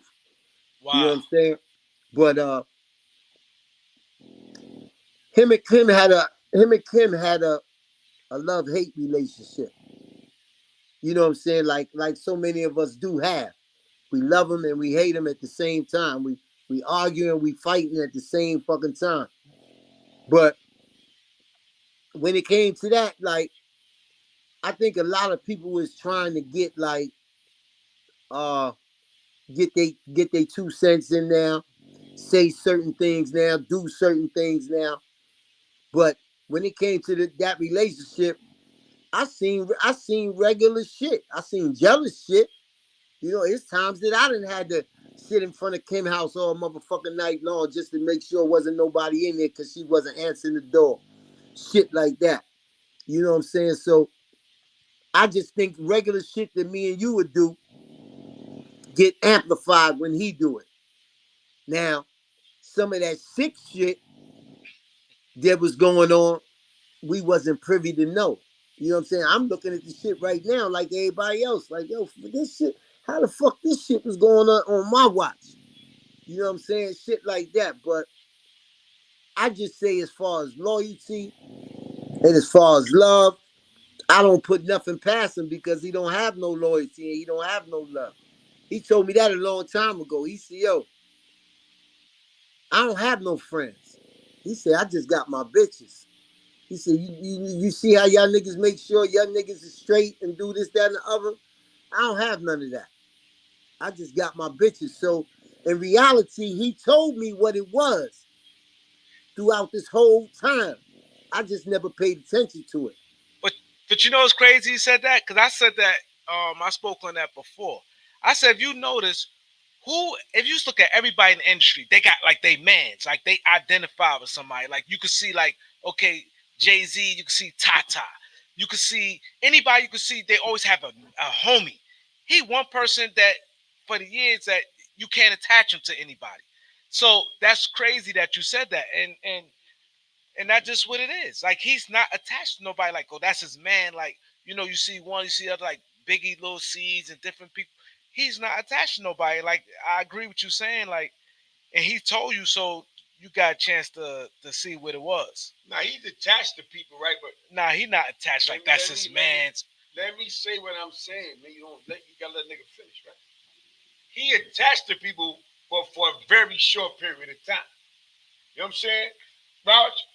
You know, he'll make you think that he attached to you for like 1 or 2 days without just very short period of time, and then he gone. But I'm talking about in the public. Nobody can attachment to nobody. But see, I'm gonna tell you something. People be like you read it out of people. Yo, you had a job, you was doing security, but I'm gonna tell you something. The shit that we do and the shit that we did is not the average security. So Puff has a way of making you think, yo, that's my man. You understand what I'm saying? Like, yo, that's my, when you with him like that, yo, that's my man. So you go above and beyond for the nigga because you feel like those feelings are gonna be reciprocated. He has a way of doing that. You know what I'm saying? If you know that you a quote unquote bodyguard, if you know you quote unquote security, you gonna come in and do what the fuck you got to do, and then you going home. But with him, it ain't no, yo, come in, do what you gotta do and go home. You doing every motherfucking thing around the sun to make you think like, yo, nigga, we family, we this, we that. But that's the game and the mind fuckery that he plays until it's time that you need him. If you not rich and famous, and you not a nigga that's gonna make the front papers, and a nigga that he needs, then you come on. And a motherfucker needs you. Don't get it wrong. A motherfucker needs you until he finds somebody else that could take your place. Right. No And option. then he could turn it. He could turn it on and off just like that. Yo, I'm in Harlem all the time. I'm living in New York. Yeah, I need Barnes. We rocking. Woo, woo, woo. I moved to LA. Blah, blah, blah, blah, blah. He ain't with me no more. He with Ciroc, even though he under the umbrella. You out of sight, you out of mind. I need Wolf. I got situations and problems, but when I met Meats and I met BMF and all that, now I can start getting away from Wolf because I got some other niggas that's gonna hold me down. This, that. Come on, it's all like a game that he play, and he the only one that survives it. He got a narcissist. Yeah. He's a narcissist, and he's very what you call They said that. He's a narcissist, and he's the flip artist, man. Puff will flip on you in a minute, man. They say he's real cheap. Oh, cheap. Let me tell you, he's power. He's 48 laws of power, yo. Yeah. He's mastered the 48 laws of power. It's been times I just catch him reading that. Reading The Art of War, reading different things. He's just very articulate with that shit. And he knows how to make you comfortable, B. He knows how to make you comfortable. When in his mind, you shouldn't get comfortable because that shit don't mean nothing to him. You know? So I'm listening. Yeah, so like being cheap. So like you said, for him to even sit there and say, I don't have, you asked for 20,000, for him to even say it, like, I'd rather you say I don't got 20,000. like he had no shame in saying that. You know what he told me one day? He told me, he's like, yo, B. He's like, listen, the reason why I am the way I am is because when I was fucked up, niggas ain't look out for me. So he told me one day, straight up like that. I was like, word, because we was good. We doing what we did. I wanted to choose. But he told me one day, the reason why I am the way I am, straight up. And it had to do with cheat, had something to do with everything. Girls, whatever. But we was young, so I heard him, but I ain't really, a lot of shit is panning out where it makes sense now.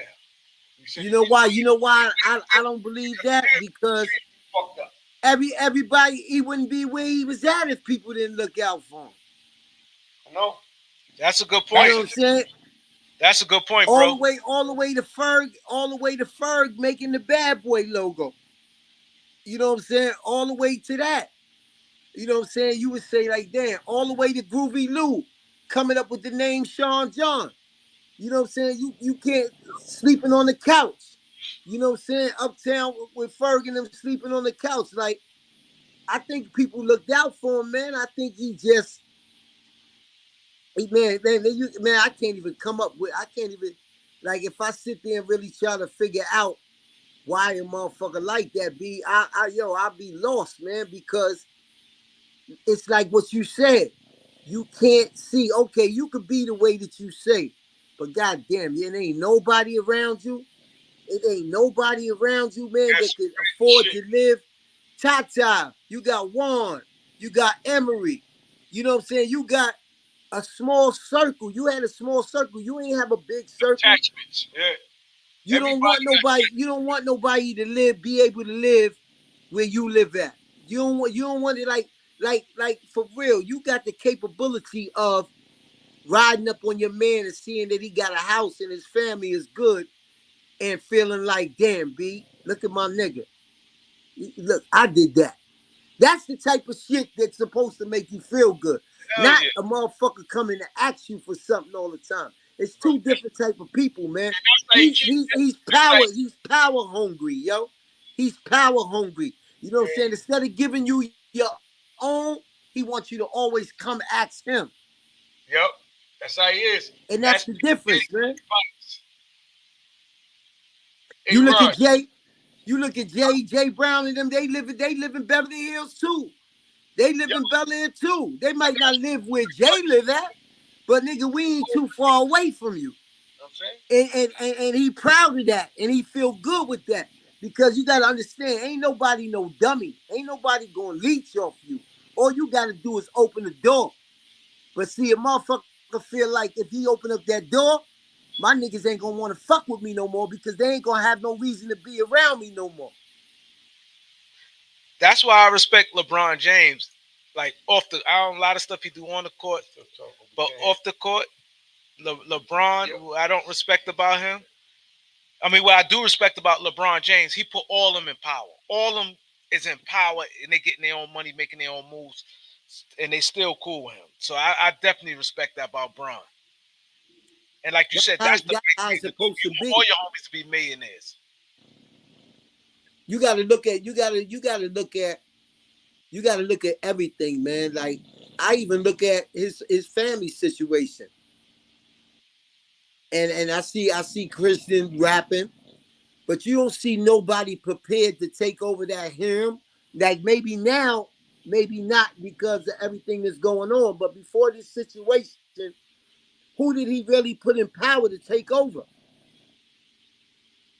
Everybody would have had their kids or their sons or whatever in that position or situation to take over the realm when I leave. Nobody was. He still wanted to be in that seat. He still wanted to be the man. You got to get that up sometime. You got to give that up. You know what I'm saying? But I mean, at the end of the day, I'm gonna be real with you, man. I can't respect it.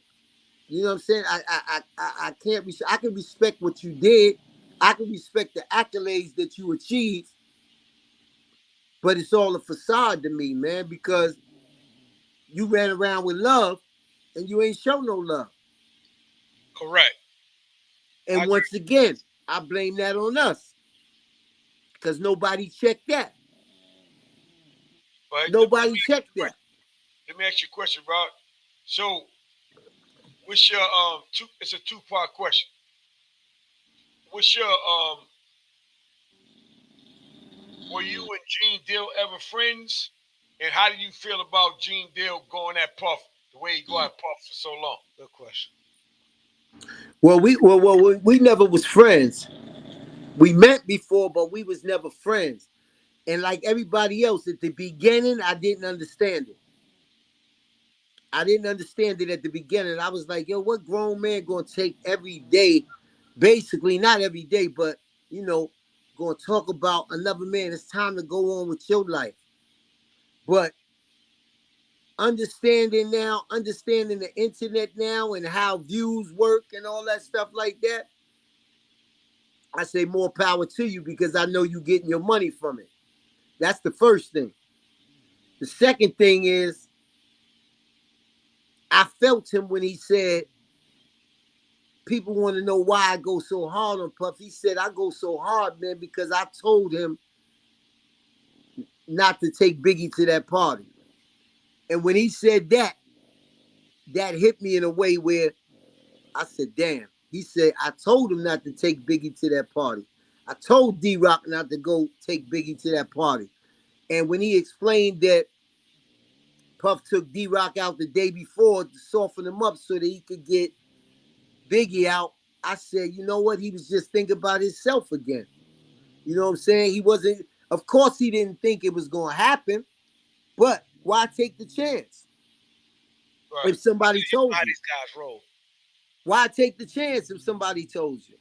Why? I was in the feds then, and I said to myself, what the fuck is the homie out in California chilling when you know Pac just got killed? Like, I moved to California, and I was living with Puff for years out there, and I never got comfortable out there. I never could get comfortable out there knowing the past. I don't give a fuck how cool, how anything. I can't get comfortable out there knowing the past. So what make you think 6 months after this nigga get killed that y'all should be out there partying? Now, I'm going to be real with you. He's not one of us. He's not thinking that way. But you got people around you thinking that way. And when you respect them and what they say, you're supposed to fall in the line with it because you know that's not your life.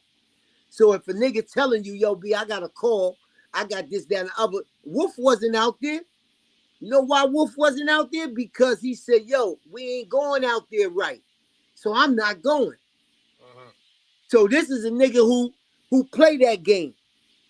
And he's saying, yo, I'm not going to nobody else's territory, and I know we ain't right. Because this nigga being cheap. He don't want to pay for these niggas' flights. He don't want to pay for these things to be down there and for us to be right. So I'm not going.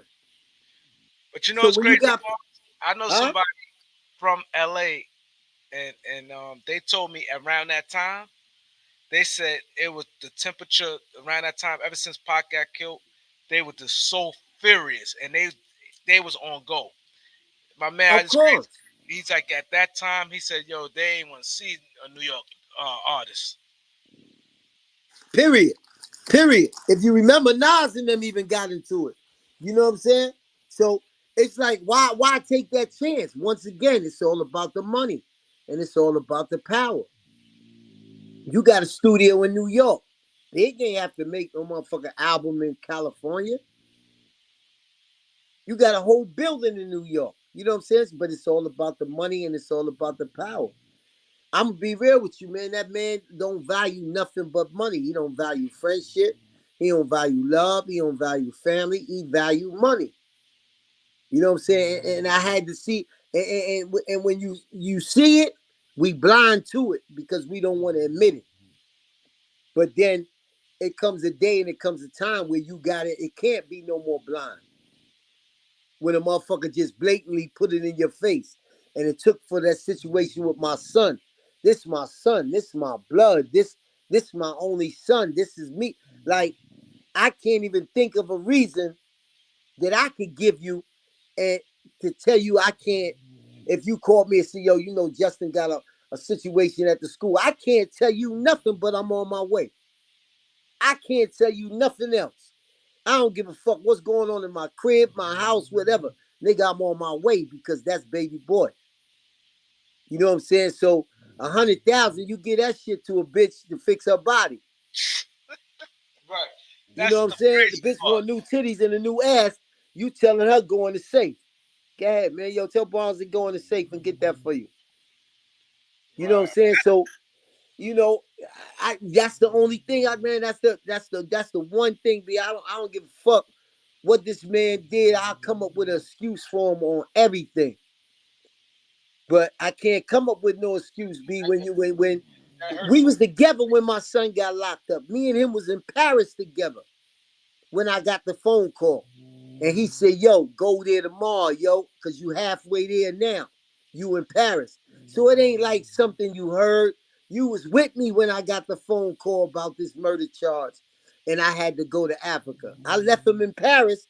And he said, yo, just have Uncle Paulie pick me up tomorrow at the airport. And you just get ahead to Paris. You just get ahead to Namibia. So, nigga, you've been with me throughout the way, even if I'm not with you no more. Yo, y'all made sure Barnes' son lawyer is right? Like that shit, I shouldn't even have to ask you for 25,000. You was supposed to say, yo, make sure that lawyer right. That nigga ain't asking me nothing for himself. That nigga asking me for his son lawyer, period. The same way you would do if a nigga was a rapper and you wanted to sign him, or a nigga was big, you would reach out his hand. I took that man to Rikers Island to see Lil Wayne. I ain't never seen a nigga go to jail to see nobody. But at the end of the day, he trying to sign Lil Wayne. So of course, he going up there to go see Lil Wayne. You know, everything is about money and everything is about power. What can you get? What can I get out of helping Barnes' son? I ain't getting nothing out of it. So why should I help? You're right. You're right. And the crazy part about it, he be all on camera, all on TV, bragging about how much money he got, but then come to you and sit there and say, I don't have it. How? Like that's like a slap in the face to say I don't have it. You be better off spending somebody than saying you don't have it. And even after he said he don't have it, I still hit him with the love and loyalty. That's cool. That was my exact words. That's cool, love and loyalty. Period. Point blank. I ain't say nothing else. That's exactly what I said right there. You know what I'm saying? But when you call me and say, yo, we gotta be here, we gotta be there, yo, such and such is out there, and this, that, and the other, Niggas is on deck. Niggas on deck. You look in my eyes and say, yo, if you need me, nigga, I'm here. But these are the things that a person tells you when they need you at that particular time. Yo, you know I can never, nigga, I need you, my nigga. Like, ooh. You know, I'll do the same thing for you. I'm asking you to do different shit like that. And at that particular point in time, you say, okay. But damn, the one time that I really called on you and I really need you, my nigga, you couldn't be there. And that's the shit I gotta live with and see. And that shit eat me up more than anything else.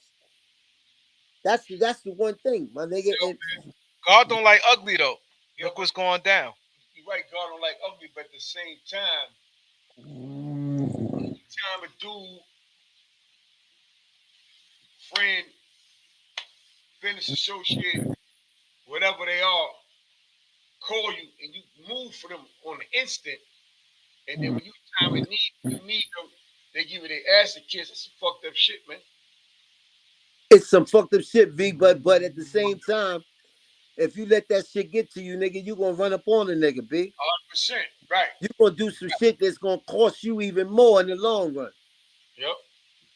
Because you already know a motherfucker ain't gonna handle it like me and you gonna handle it. Motherfucker calling that police, yo. Right.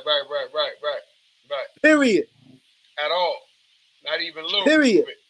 Not even a little bit. What I'm saying is that, of course, you're not going back trying to stay on nobody's count, right? But we human, so that shit gonna bother you for a while. You know what I mean? No question, nigga. Yo, BB, I listened to Shine the other day, right? On Drink Champs. And Shine said, yo, you might have heard me one day big and puff up because I accepted his apology.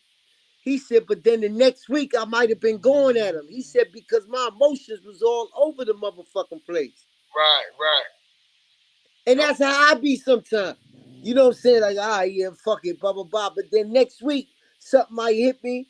Or I look at a situation and be like, damn, a nigga ain't supposed to be in this situation. Yo, man, that fuck nigga, this, that, and the other.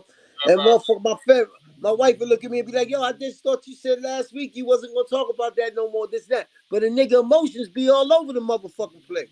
Goddamn right. It's a healing process, man. Yeah. It be all over the motherfucking place. And when Shorty put my name in the shit, right? You got motherfuckers that don't know the situation. They're starting to come back at you now. Yo, you let this happen. Yo, you let that happen. I done had motherfuckers turn me down from this trucking shit that I'm doing because they realize who I am. Oh shit.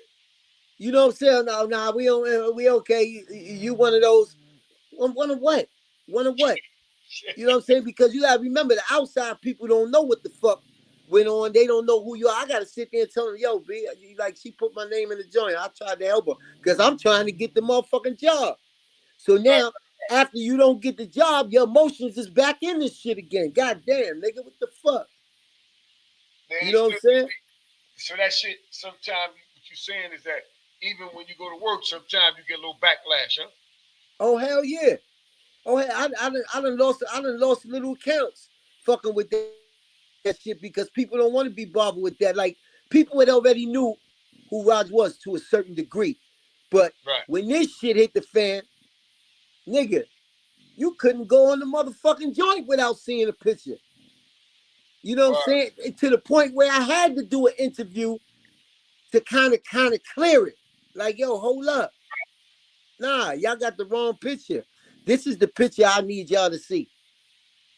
Because they look at it like, oh, nigga, he was with him for 12 years. He let all this shit go on. He let all this shit happen. Nah, the shit ain't happening as blankly as y'all think it is. And then to keep it real, some of the shit that did happen, a nigga try to turn a blind eye to because the nigga still got to feed his family. Right. I got you. That's keeping it real. That's real right there. You know him, Puff, for a minute. Nobody has seen him since then. What you think he going through right now? What you think his mindset? Because he ain't used to handling. Like we handling it. Like you going through shit with your son. We go through shit. This is probably something that, like you said, he really had no real attachment, love for anyone. So when somebody died, he don't feel it like how we feel different shit. He really going through something right now. How you think he handling it? Well, he in London right now. I just seen some pictures of him in London. You know what I'm saying? I think, to be honest with you, I think Puff feel like this shit is gonna blow over and he could come back. Yeah, nigga, a lot of dudes I know that got a lot of money, that's wealthy, they don't feel the way the average person feels, man. They feel that they can get around anything. I mean, he ain't on no level of a Donald Trump, but Donald Trump feels he can get away with anything in America because he was a president. You hear what he say? You see how he talk? He maybe go home and act like and get nervous or show his real emotions, but in society on television, that nigga be like, yo. But his lawyers be like, yo, they fight it to the end. But Trump ain't ducking nothing. Puff, you don't even see him no more. So Trump, he don't care. He's still out. I'm gonna tell you, Trump know he got 73 million motherfuckers behind him. And no other Republican got 73 million votes. Right. So Trump feel like, yo, I got 73 nigga. I'm the strongest Republican. Y'all niggas better. Niggas, Trump gave a word and niggas ran up on the Capitol. Yep. Just from a word. Ain't nobody stronger than Trump. And that's why niggas is scared to try him. Like, niggas want to go up against him.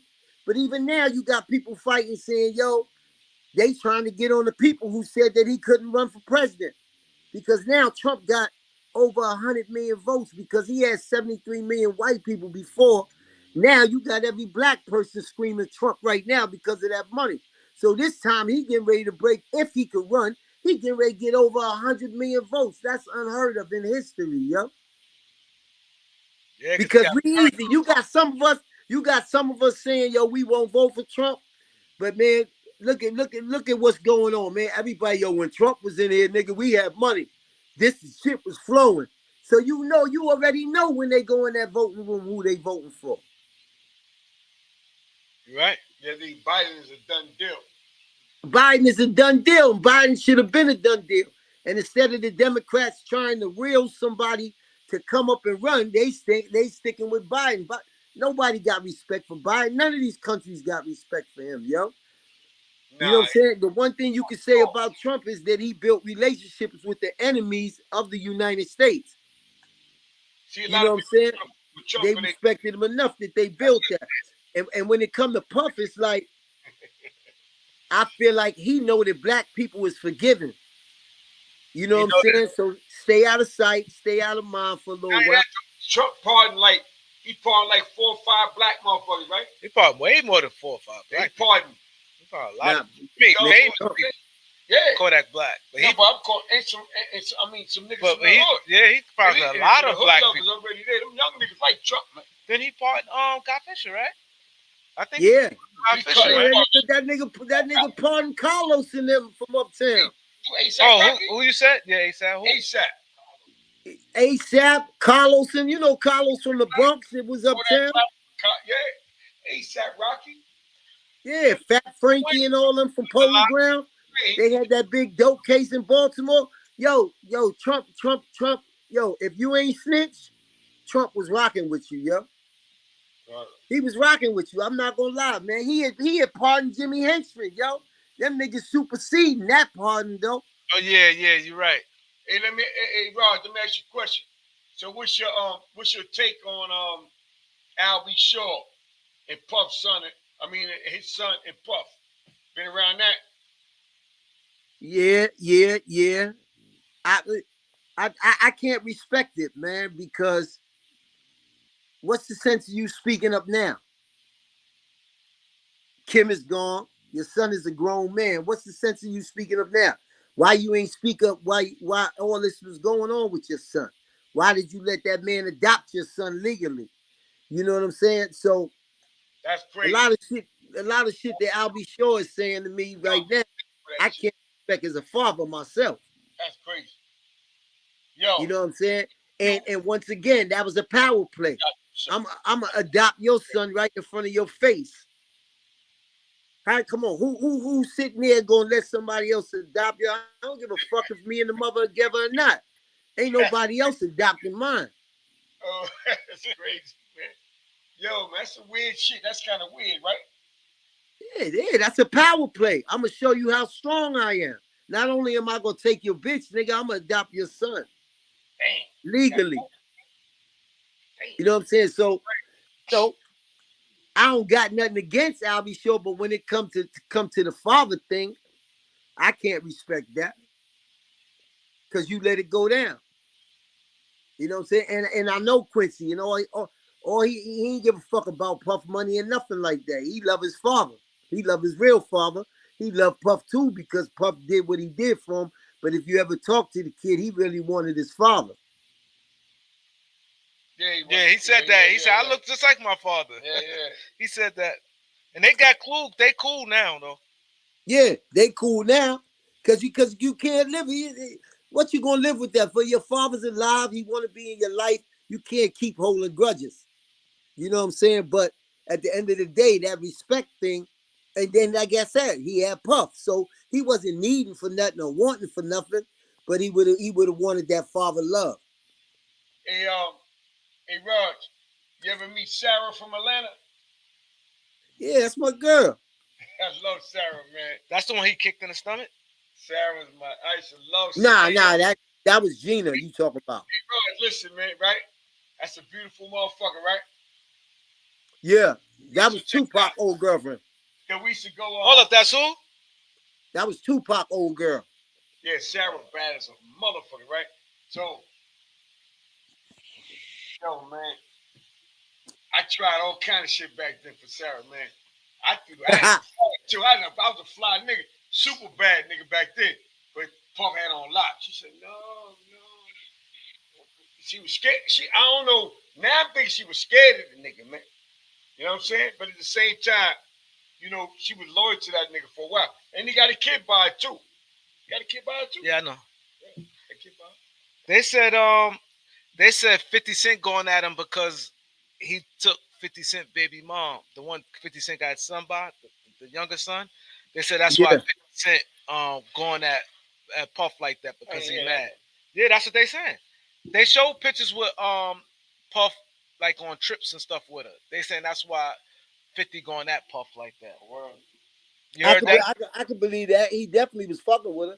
See?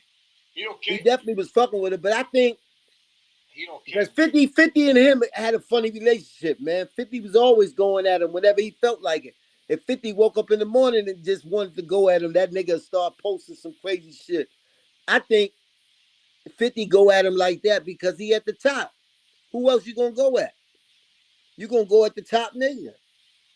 50 don't give a fuck about nobody. If that nigga wake up and want to go at Jay, he go at Jay. 50 just always been the type of nigga. Like, I don't give a fuck. I might not have $1 billion, but I got, what's the difference of a nigga having 100 million and a nigga having $1 billion? I could do everything that you do. And that's the reality. I could do everything you do. Like, how much money do you really gotta have? If I got 100 million, I could go every place you could go. That's true.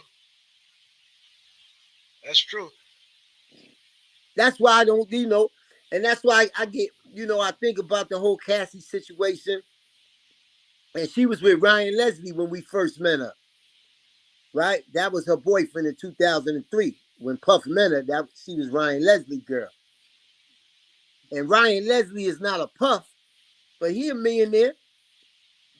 You know what I'm saying? Ryan Leslie got paper. He got paper out his ass.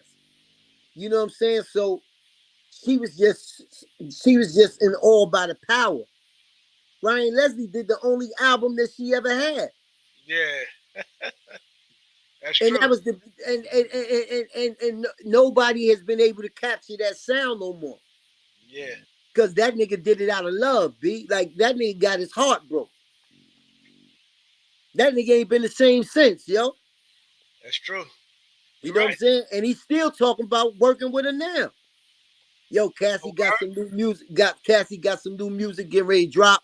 Yada, yada, yada, yada. You know what I'm saying? Ryan ain't one of us. Ryan, one of them suck for love niggas. But that nigga own all type of brownstones over there on 120th and Madison and all that over there, 5th Avenue by Mount Morris and all that. Like, a nigga filthy, but he ain't a star. I ain't know his money is up. He's from New York? Yeah. I ain't know that. Yeah. Wow. Yo, he lost his computer and had to give a nigga $1 million. The nigga found his computer when he lost it, and he said, yo, whoever find my computer, I give him $1 million. The nigga found it, and when the nigga turned it in, he ain't want to give him the $1 million. They went to court, and the judge said, yo, you got to give him that $1 million. Yeah. That's crazy. Yeah, I heard about that. Yeah. Yeah. Yeah, nigga found it in the cab. Yeah, he left it in the cab. Yeah. And the white dude found it. And Yeah. he said, I want to make, he said he tried to offer him 50,000.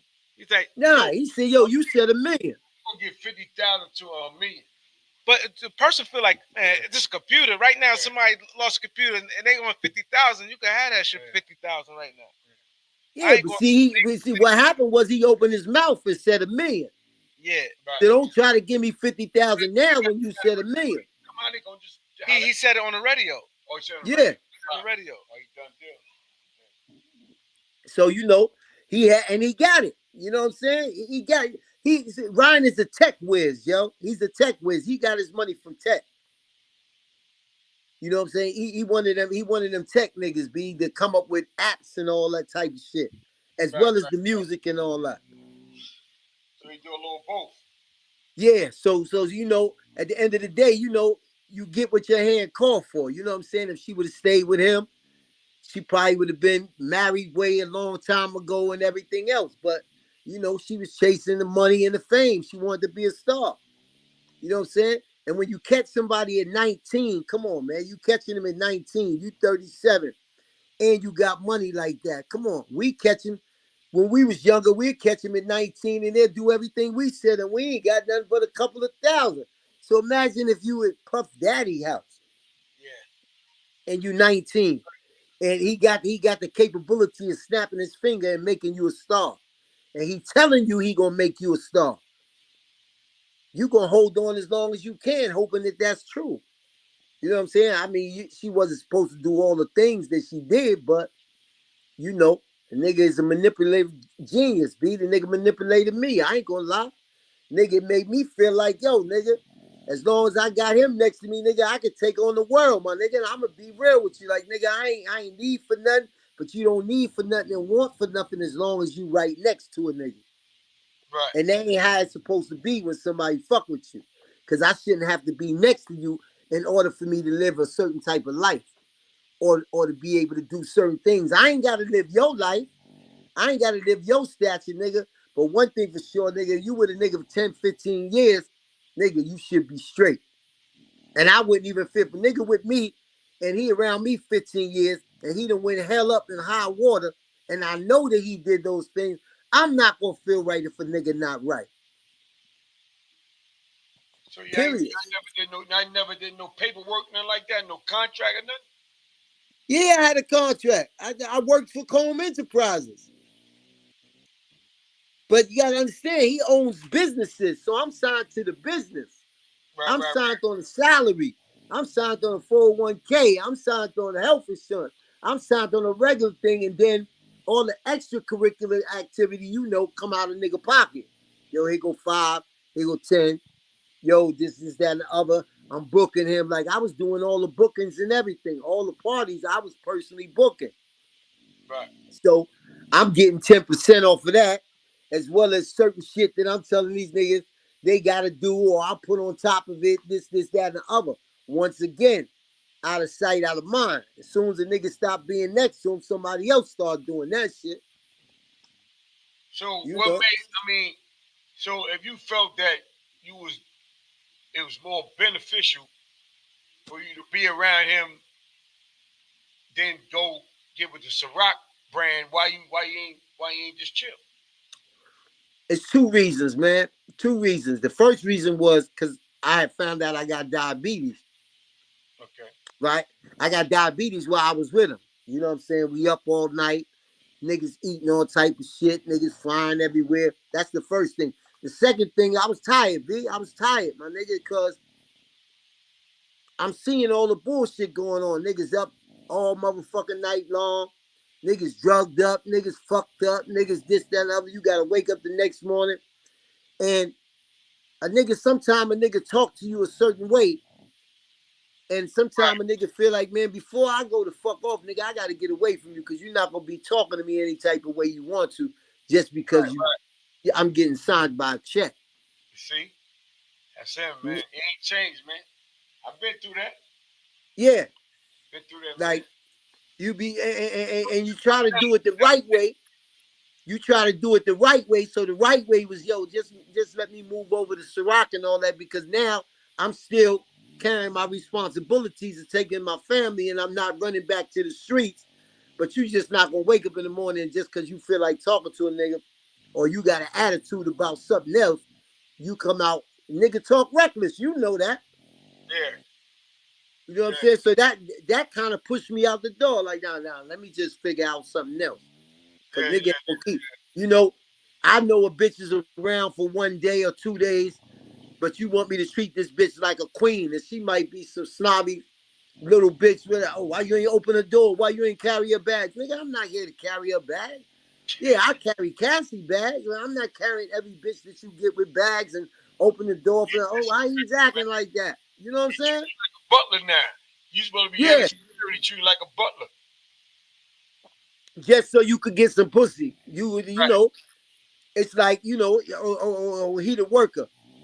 Oh, he the worker. I remember one time he said that when a nigga scooped the bad bitch. And he's like, oh, yo, for real, baby? You gonna fuck with the help? That's how you feel?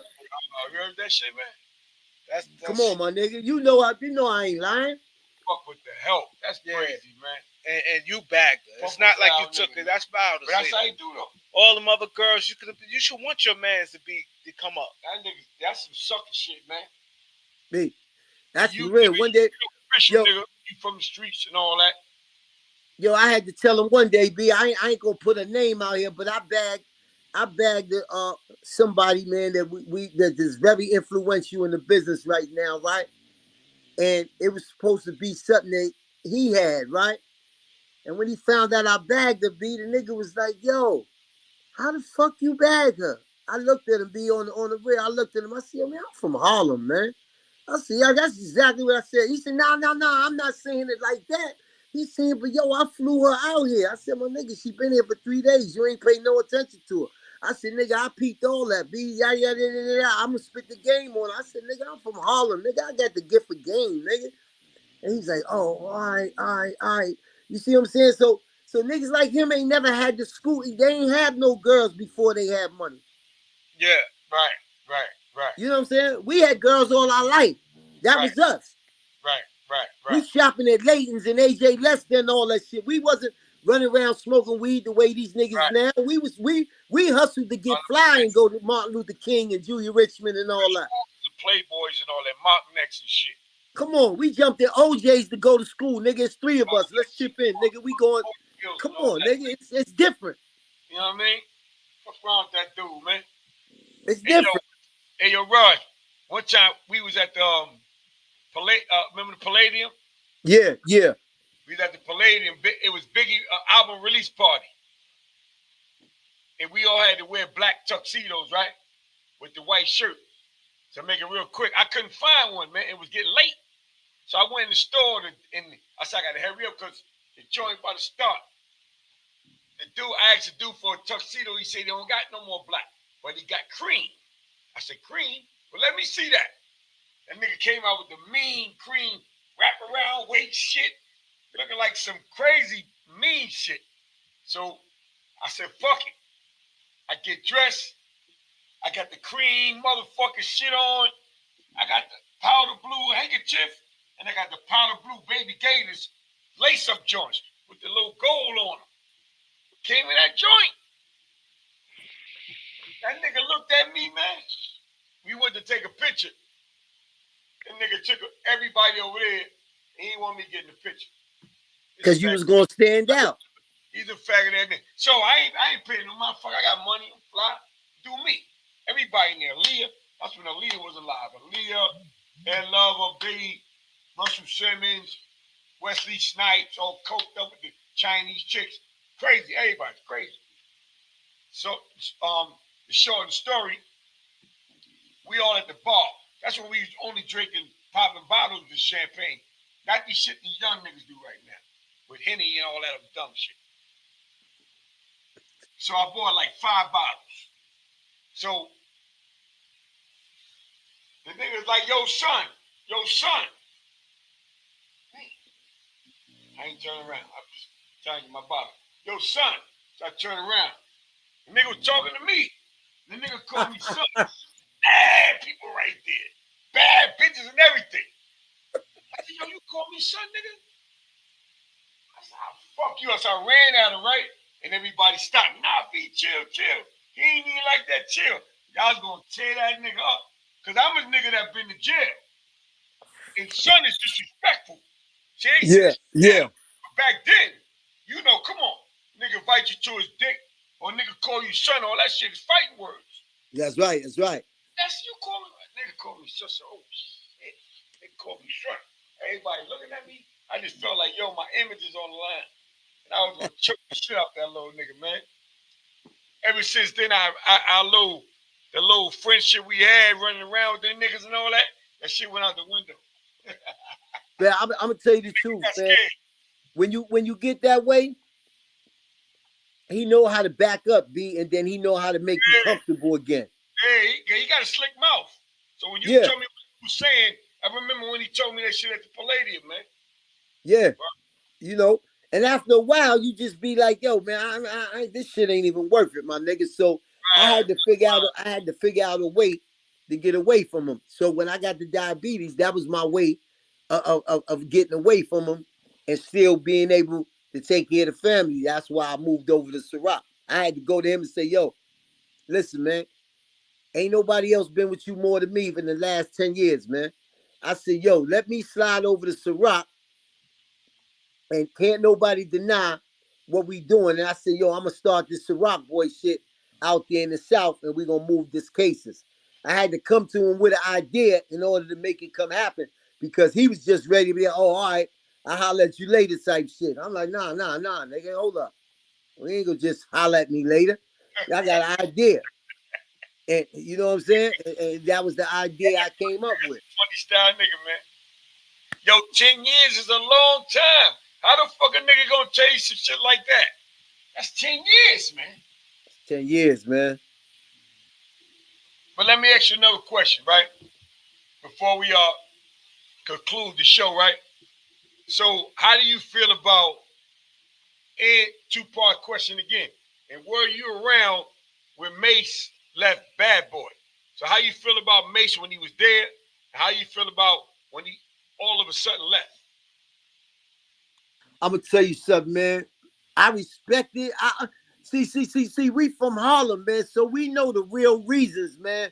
We know Jermaine and them niggas had they foot on this nigga neck. You know what I'm saying? Little Jermaine and them from out of Lincoln. So we know the whole story with that, right? So I didn't understand when Mase left, but you know, I said to myself, sometimes niggas have reasons, man. You know, sometimes niggas get hit with, you know, he got hit with God, and then I can't never say a nigga didn't get hit with that, because sometimes niggas do get hit with that. I know he left at the top of his game. You know what I'm saying? And when a nigga leave at the top of his game, it ain't for me to understand. You know what I'm saying? Because if he say God gave him a calling, I'm believing God gave him a calling no matter what niggas had his foot on his neck. I feel like he could have got around that. He had money. But when he came back and he did the tour, I lost a lot of respect at that time, because if you got a beef and you got a problem and you got a situation, then what you come back for? But then again, a nigga don't know what financial situations people are in. And then I don't know what was promised to him. All right, come do this tour, I'm going to give you back your publishing. You know what I'm saying? When the tour is over, he don't want to do nothing else. Guess what? He don't get back his publishing. Mm-hmm. So now he's upset all over again. So I ain't gonna lie to you, man. I love the way that he didn't, out of everybody on Bad Boy, I love the way that he never just went away. He always found a way to stay relevant. You know what I'm saying? And now that him and Cam got back together, I say to myself, it must have been God, because God made sure he got into another situation like he in right now. You know what I'm saying? And he's speaking his mind. It ain't like he just not speaking his mind. He coming at the nigga. Like, it is what it is. So, I gotta respect it, man, because if a nigga not giving you the money that you supposed to be worth, like he said, I wrote things. I came to Bad Boy with them joints already. It ain't like this nigga did nothing for me, but at the age of 19 or 20, it's a lot of things that you're gonna allow. You gotta remember, niggas, Mase wasn't us. He was fucked up. Yeah, we got a call. I wanted to shout my boy Barnes out. Barnes, this is Marty. Hey, what Barnes, up? you got to call the Barnes. You heard? Marty, what's up, brother? How you? Barnes. Yo. Marty. I can wait. Yo. I hear you. Go ahead, call or talk. Barnes, what up? It's Marty. What up, homie? Ain't nothing much, man. How you, my brother? You gonna live a long time, man. I was just talking about you yesterday. Oh, what? Y'all want to shout out B139 too. Y'all doing your thing too, man. I watch all the shows, man. Thanks, bro. Appreciate it. Hey, yo, Vito. Yo. Is your memory good? Who slept across from right next door to you in Hudson, man? Say that again? I said, is your memory good? Who slept right across from you when you was in Hudson and D College? You was big uptown. I was the other uptown, right across from you. Yeah, you got me fucked with. Damn. The doghouse, man. The D College, when you used to work out, I was there when you went home. I slept right across from you. We was on the first floor. We had the one-man room. I remember, man. It's uptown with the dreads, man. I ain't play no Scrabble, homie. I should play poker. I ain't play no Scrabble. Okay, I ain't play poker. All right, but Barnes, I just wanted to tell you, homie, right? We was in motherfucking Hudson, though. We was in Hudson together. But Barnes, I wanted to tell you, right? You from the streets, man. You a real nigga, man. I know you from the streets to the system, right?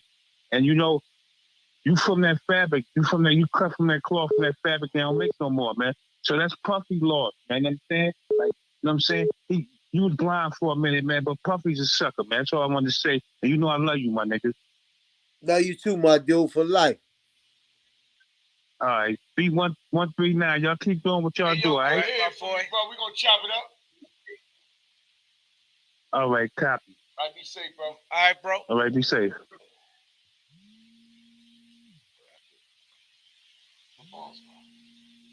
Barnes still here. Yo, what up? Hey, I got one more question I want to ask you, man. So, because, allegations, right? You ever seen Puff get, and I'm not saying you've seen him any type of way. Have you ever seen, like, him hanging around any dudes? Because they saying he like the dudes, too, man. And they got a lot of flicks with that nigga Rick Ross, whichever nigga that made the movies and shit. And Nicky, the chick that did Nicky Parker, what's the dude name? Lee Daniels. All these type of guys. TD Jakes, too.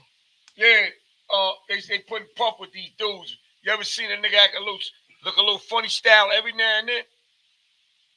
I'm gonna be real. I never seen that. Never seen him out of pocket. But the people that his assistant, his stylist, those type of person, his funny style. He ain't never had no problem with hiring a funny style person, But I never seen him. I never seen him in a situation like that. And I seen Lee Daniels. Definitely seen Lee Daniels and them around, but I never seen them around in an awkward situation. Right. What about it was always other people around. It was always a situation or a meeting or something going on. Like I said, man, like a lot of shit that I be hearing go on. You look at the times that they said it happened. Yo, wasn't nobody there. Yo, he called me up. I'm listening to Columbus Short. Yo, he called me at 3 o'clock in the morning. I said, who was there? Wasn't nobody there. Yo, if a person gonna do some shit like that, they gonna strategically move. When you got niggas around you that ain't with that shit. You know what I'm saying? They gonna strategically move. They ain't just gonna be wild with it. They ain't gonna just be out there with it. And that's real talk. I wish I could say I did. You know what I'm saying? I really wish I could say I did. You know, it'd make me feel good. But like I said, you know, I got to be truthful with it. I ain't see that. You know what I'm saying? I would have had one eye like, yo, what the fuck is that? You know, all I seen is nigga fuck a whole lot of bad bitches. You know what I'm saying? Right. I did see a couple of niggas, like I said, that I didn't know, you know what I'm saying, going in the room or something like that. You know what I'm saying? I'm leaving out. I'm like, yo, what's up? Yo, you got the day off today, my nigga. Oh, word? I'm off. Yeah. You know, him and homegirl might be in there together. You know us. We gonna be nosy. We gonna stand by the elevator. The fuck is this nigga rushing me out for, yo? You know, and you see a Rico Suave nigga get out the elevator. You like, yo, where that nigga going? And then you might see the nigga tap on the door. But then after that, you get on the elevator and you just keep on going. You don't think nothing of it. You know what I'm saying? Like I said, I definitely ain't think that shit was going on with Shorty. I'm like, cause I'm like this, B. If we gonna have a threesome, nigga, let me in, nigga.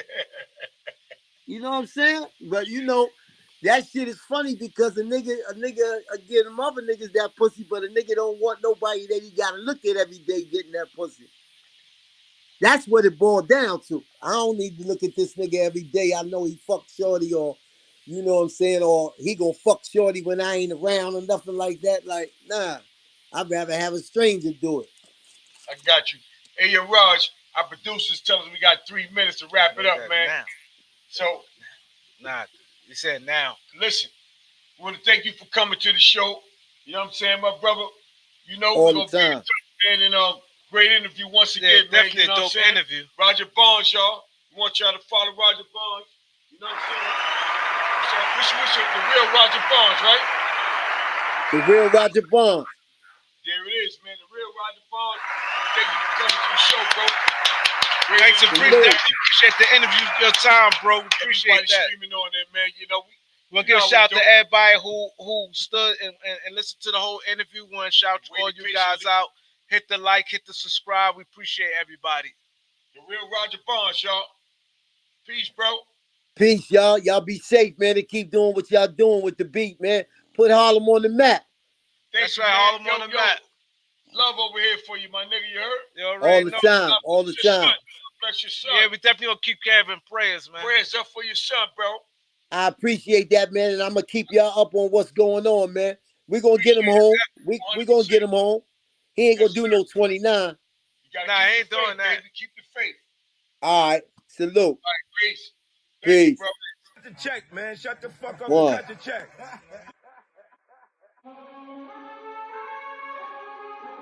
You already know what it is. It's our motherfucking time. Still standing. 33, motherfuckers. This where we at.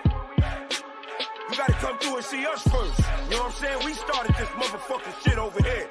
On a hill. Picture me rolling, George Gold Chain doing my bling. If you ask me, I felt like I was doing my thing. I knew them all, the hustlers, bookies, and the robbers, the fiends who knew on the scene, even the barbers. Besides that, I clean up nice, and the pockets is on fluffy, steamed up rice.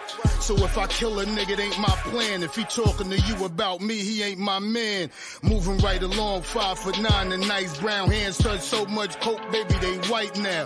Still standing strong, R.I.P. who gone for every block I set up shop, I'm hands-on. Road to the riches on the highway puffin'. Ain't nothing to push a button on a nigga for frontin'. More so everybody gon' eat.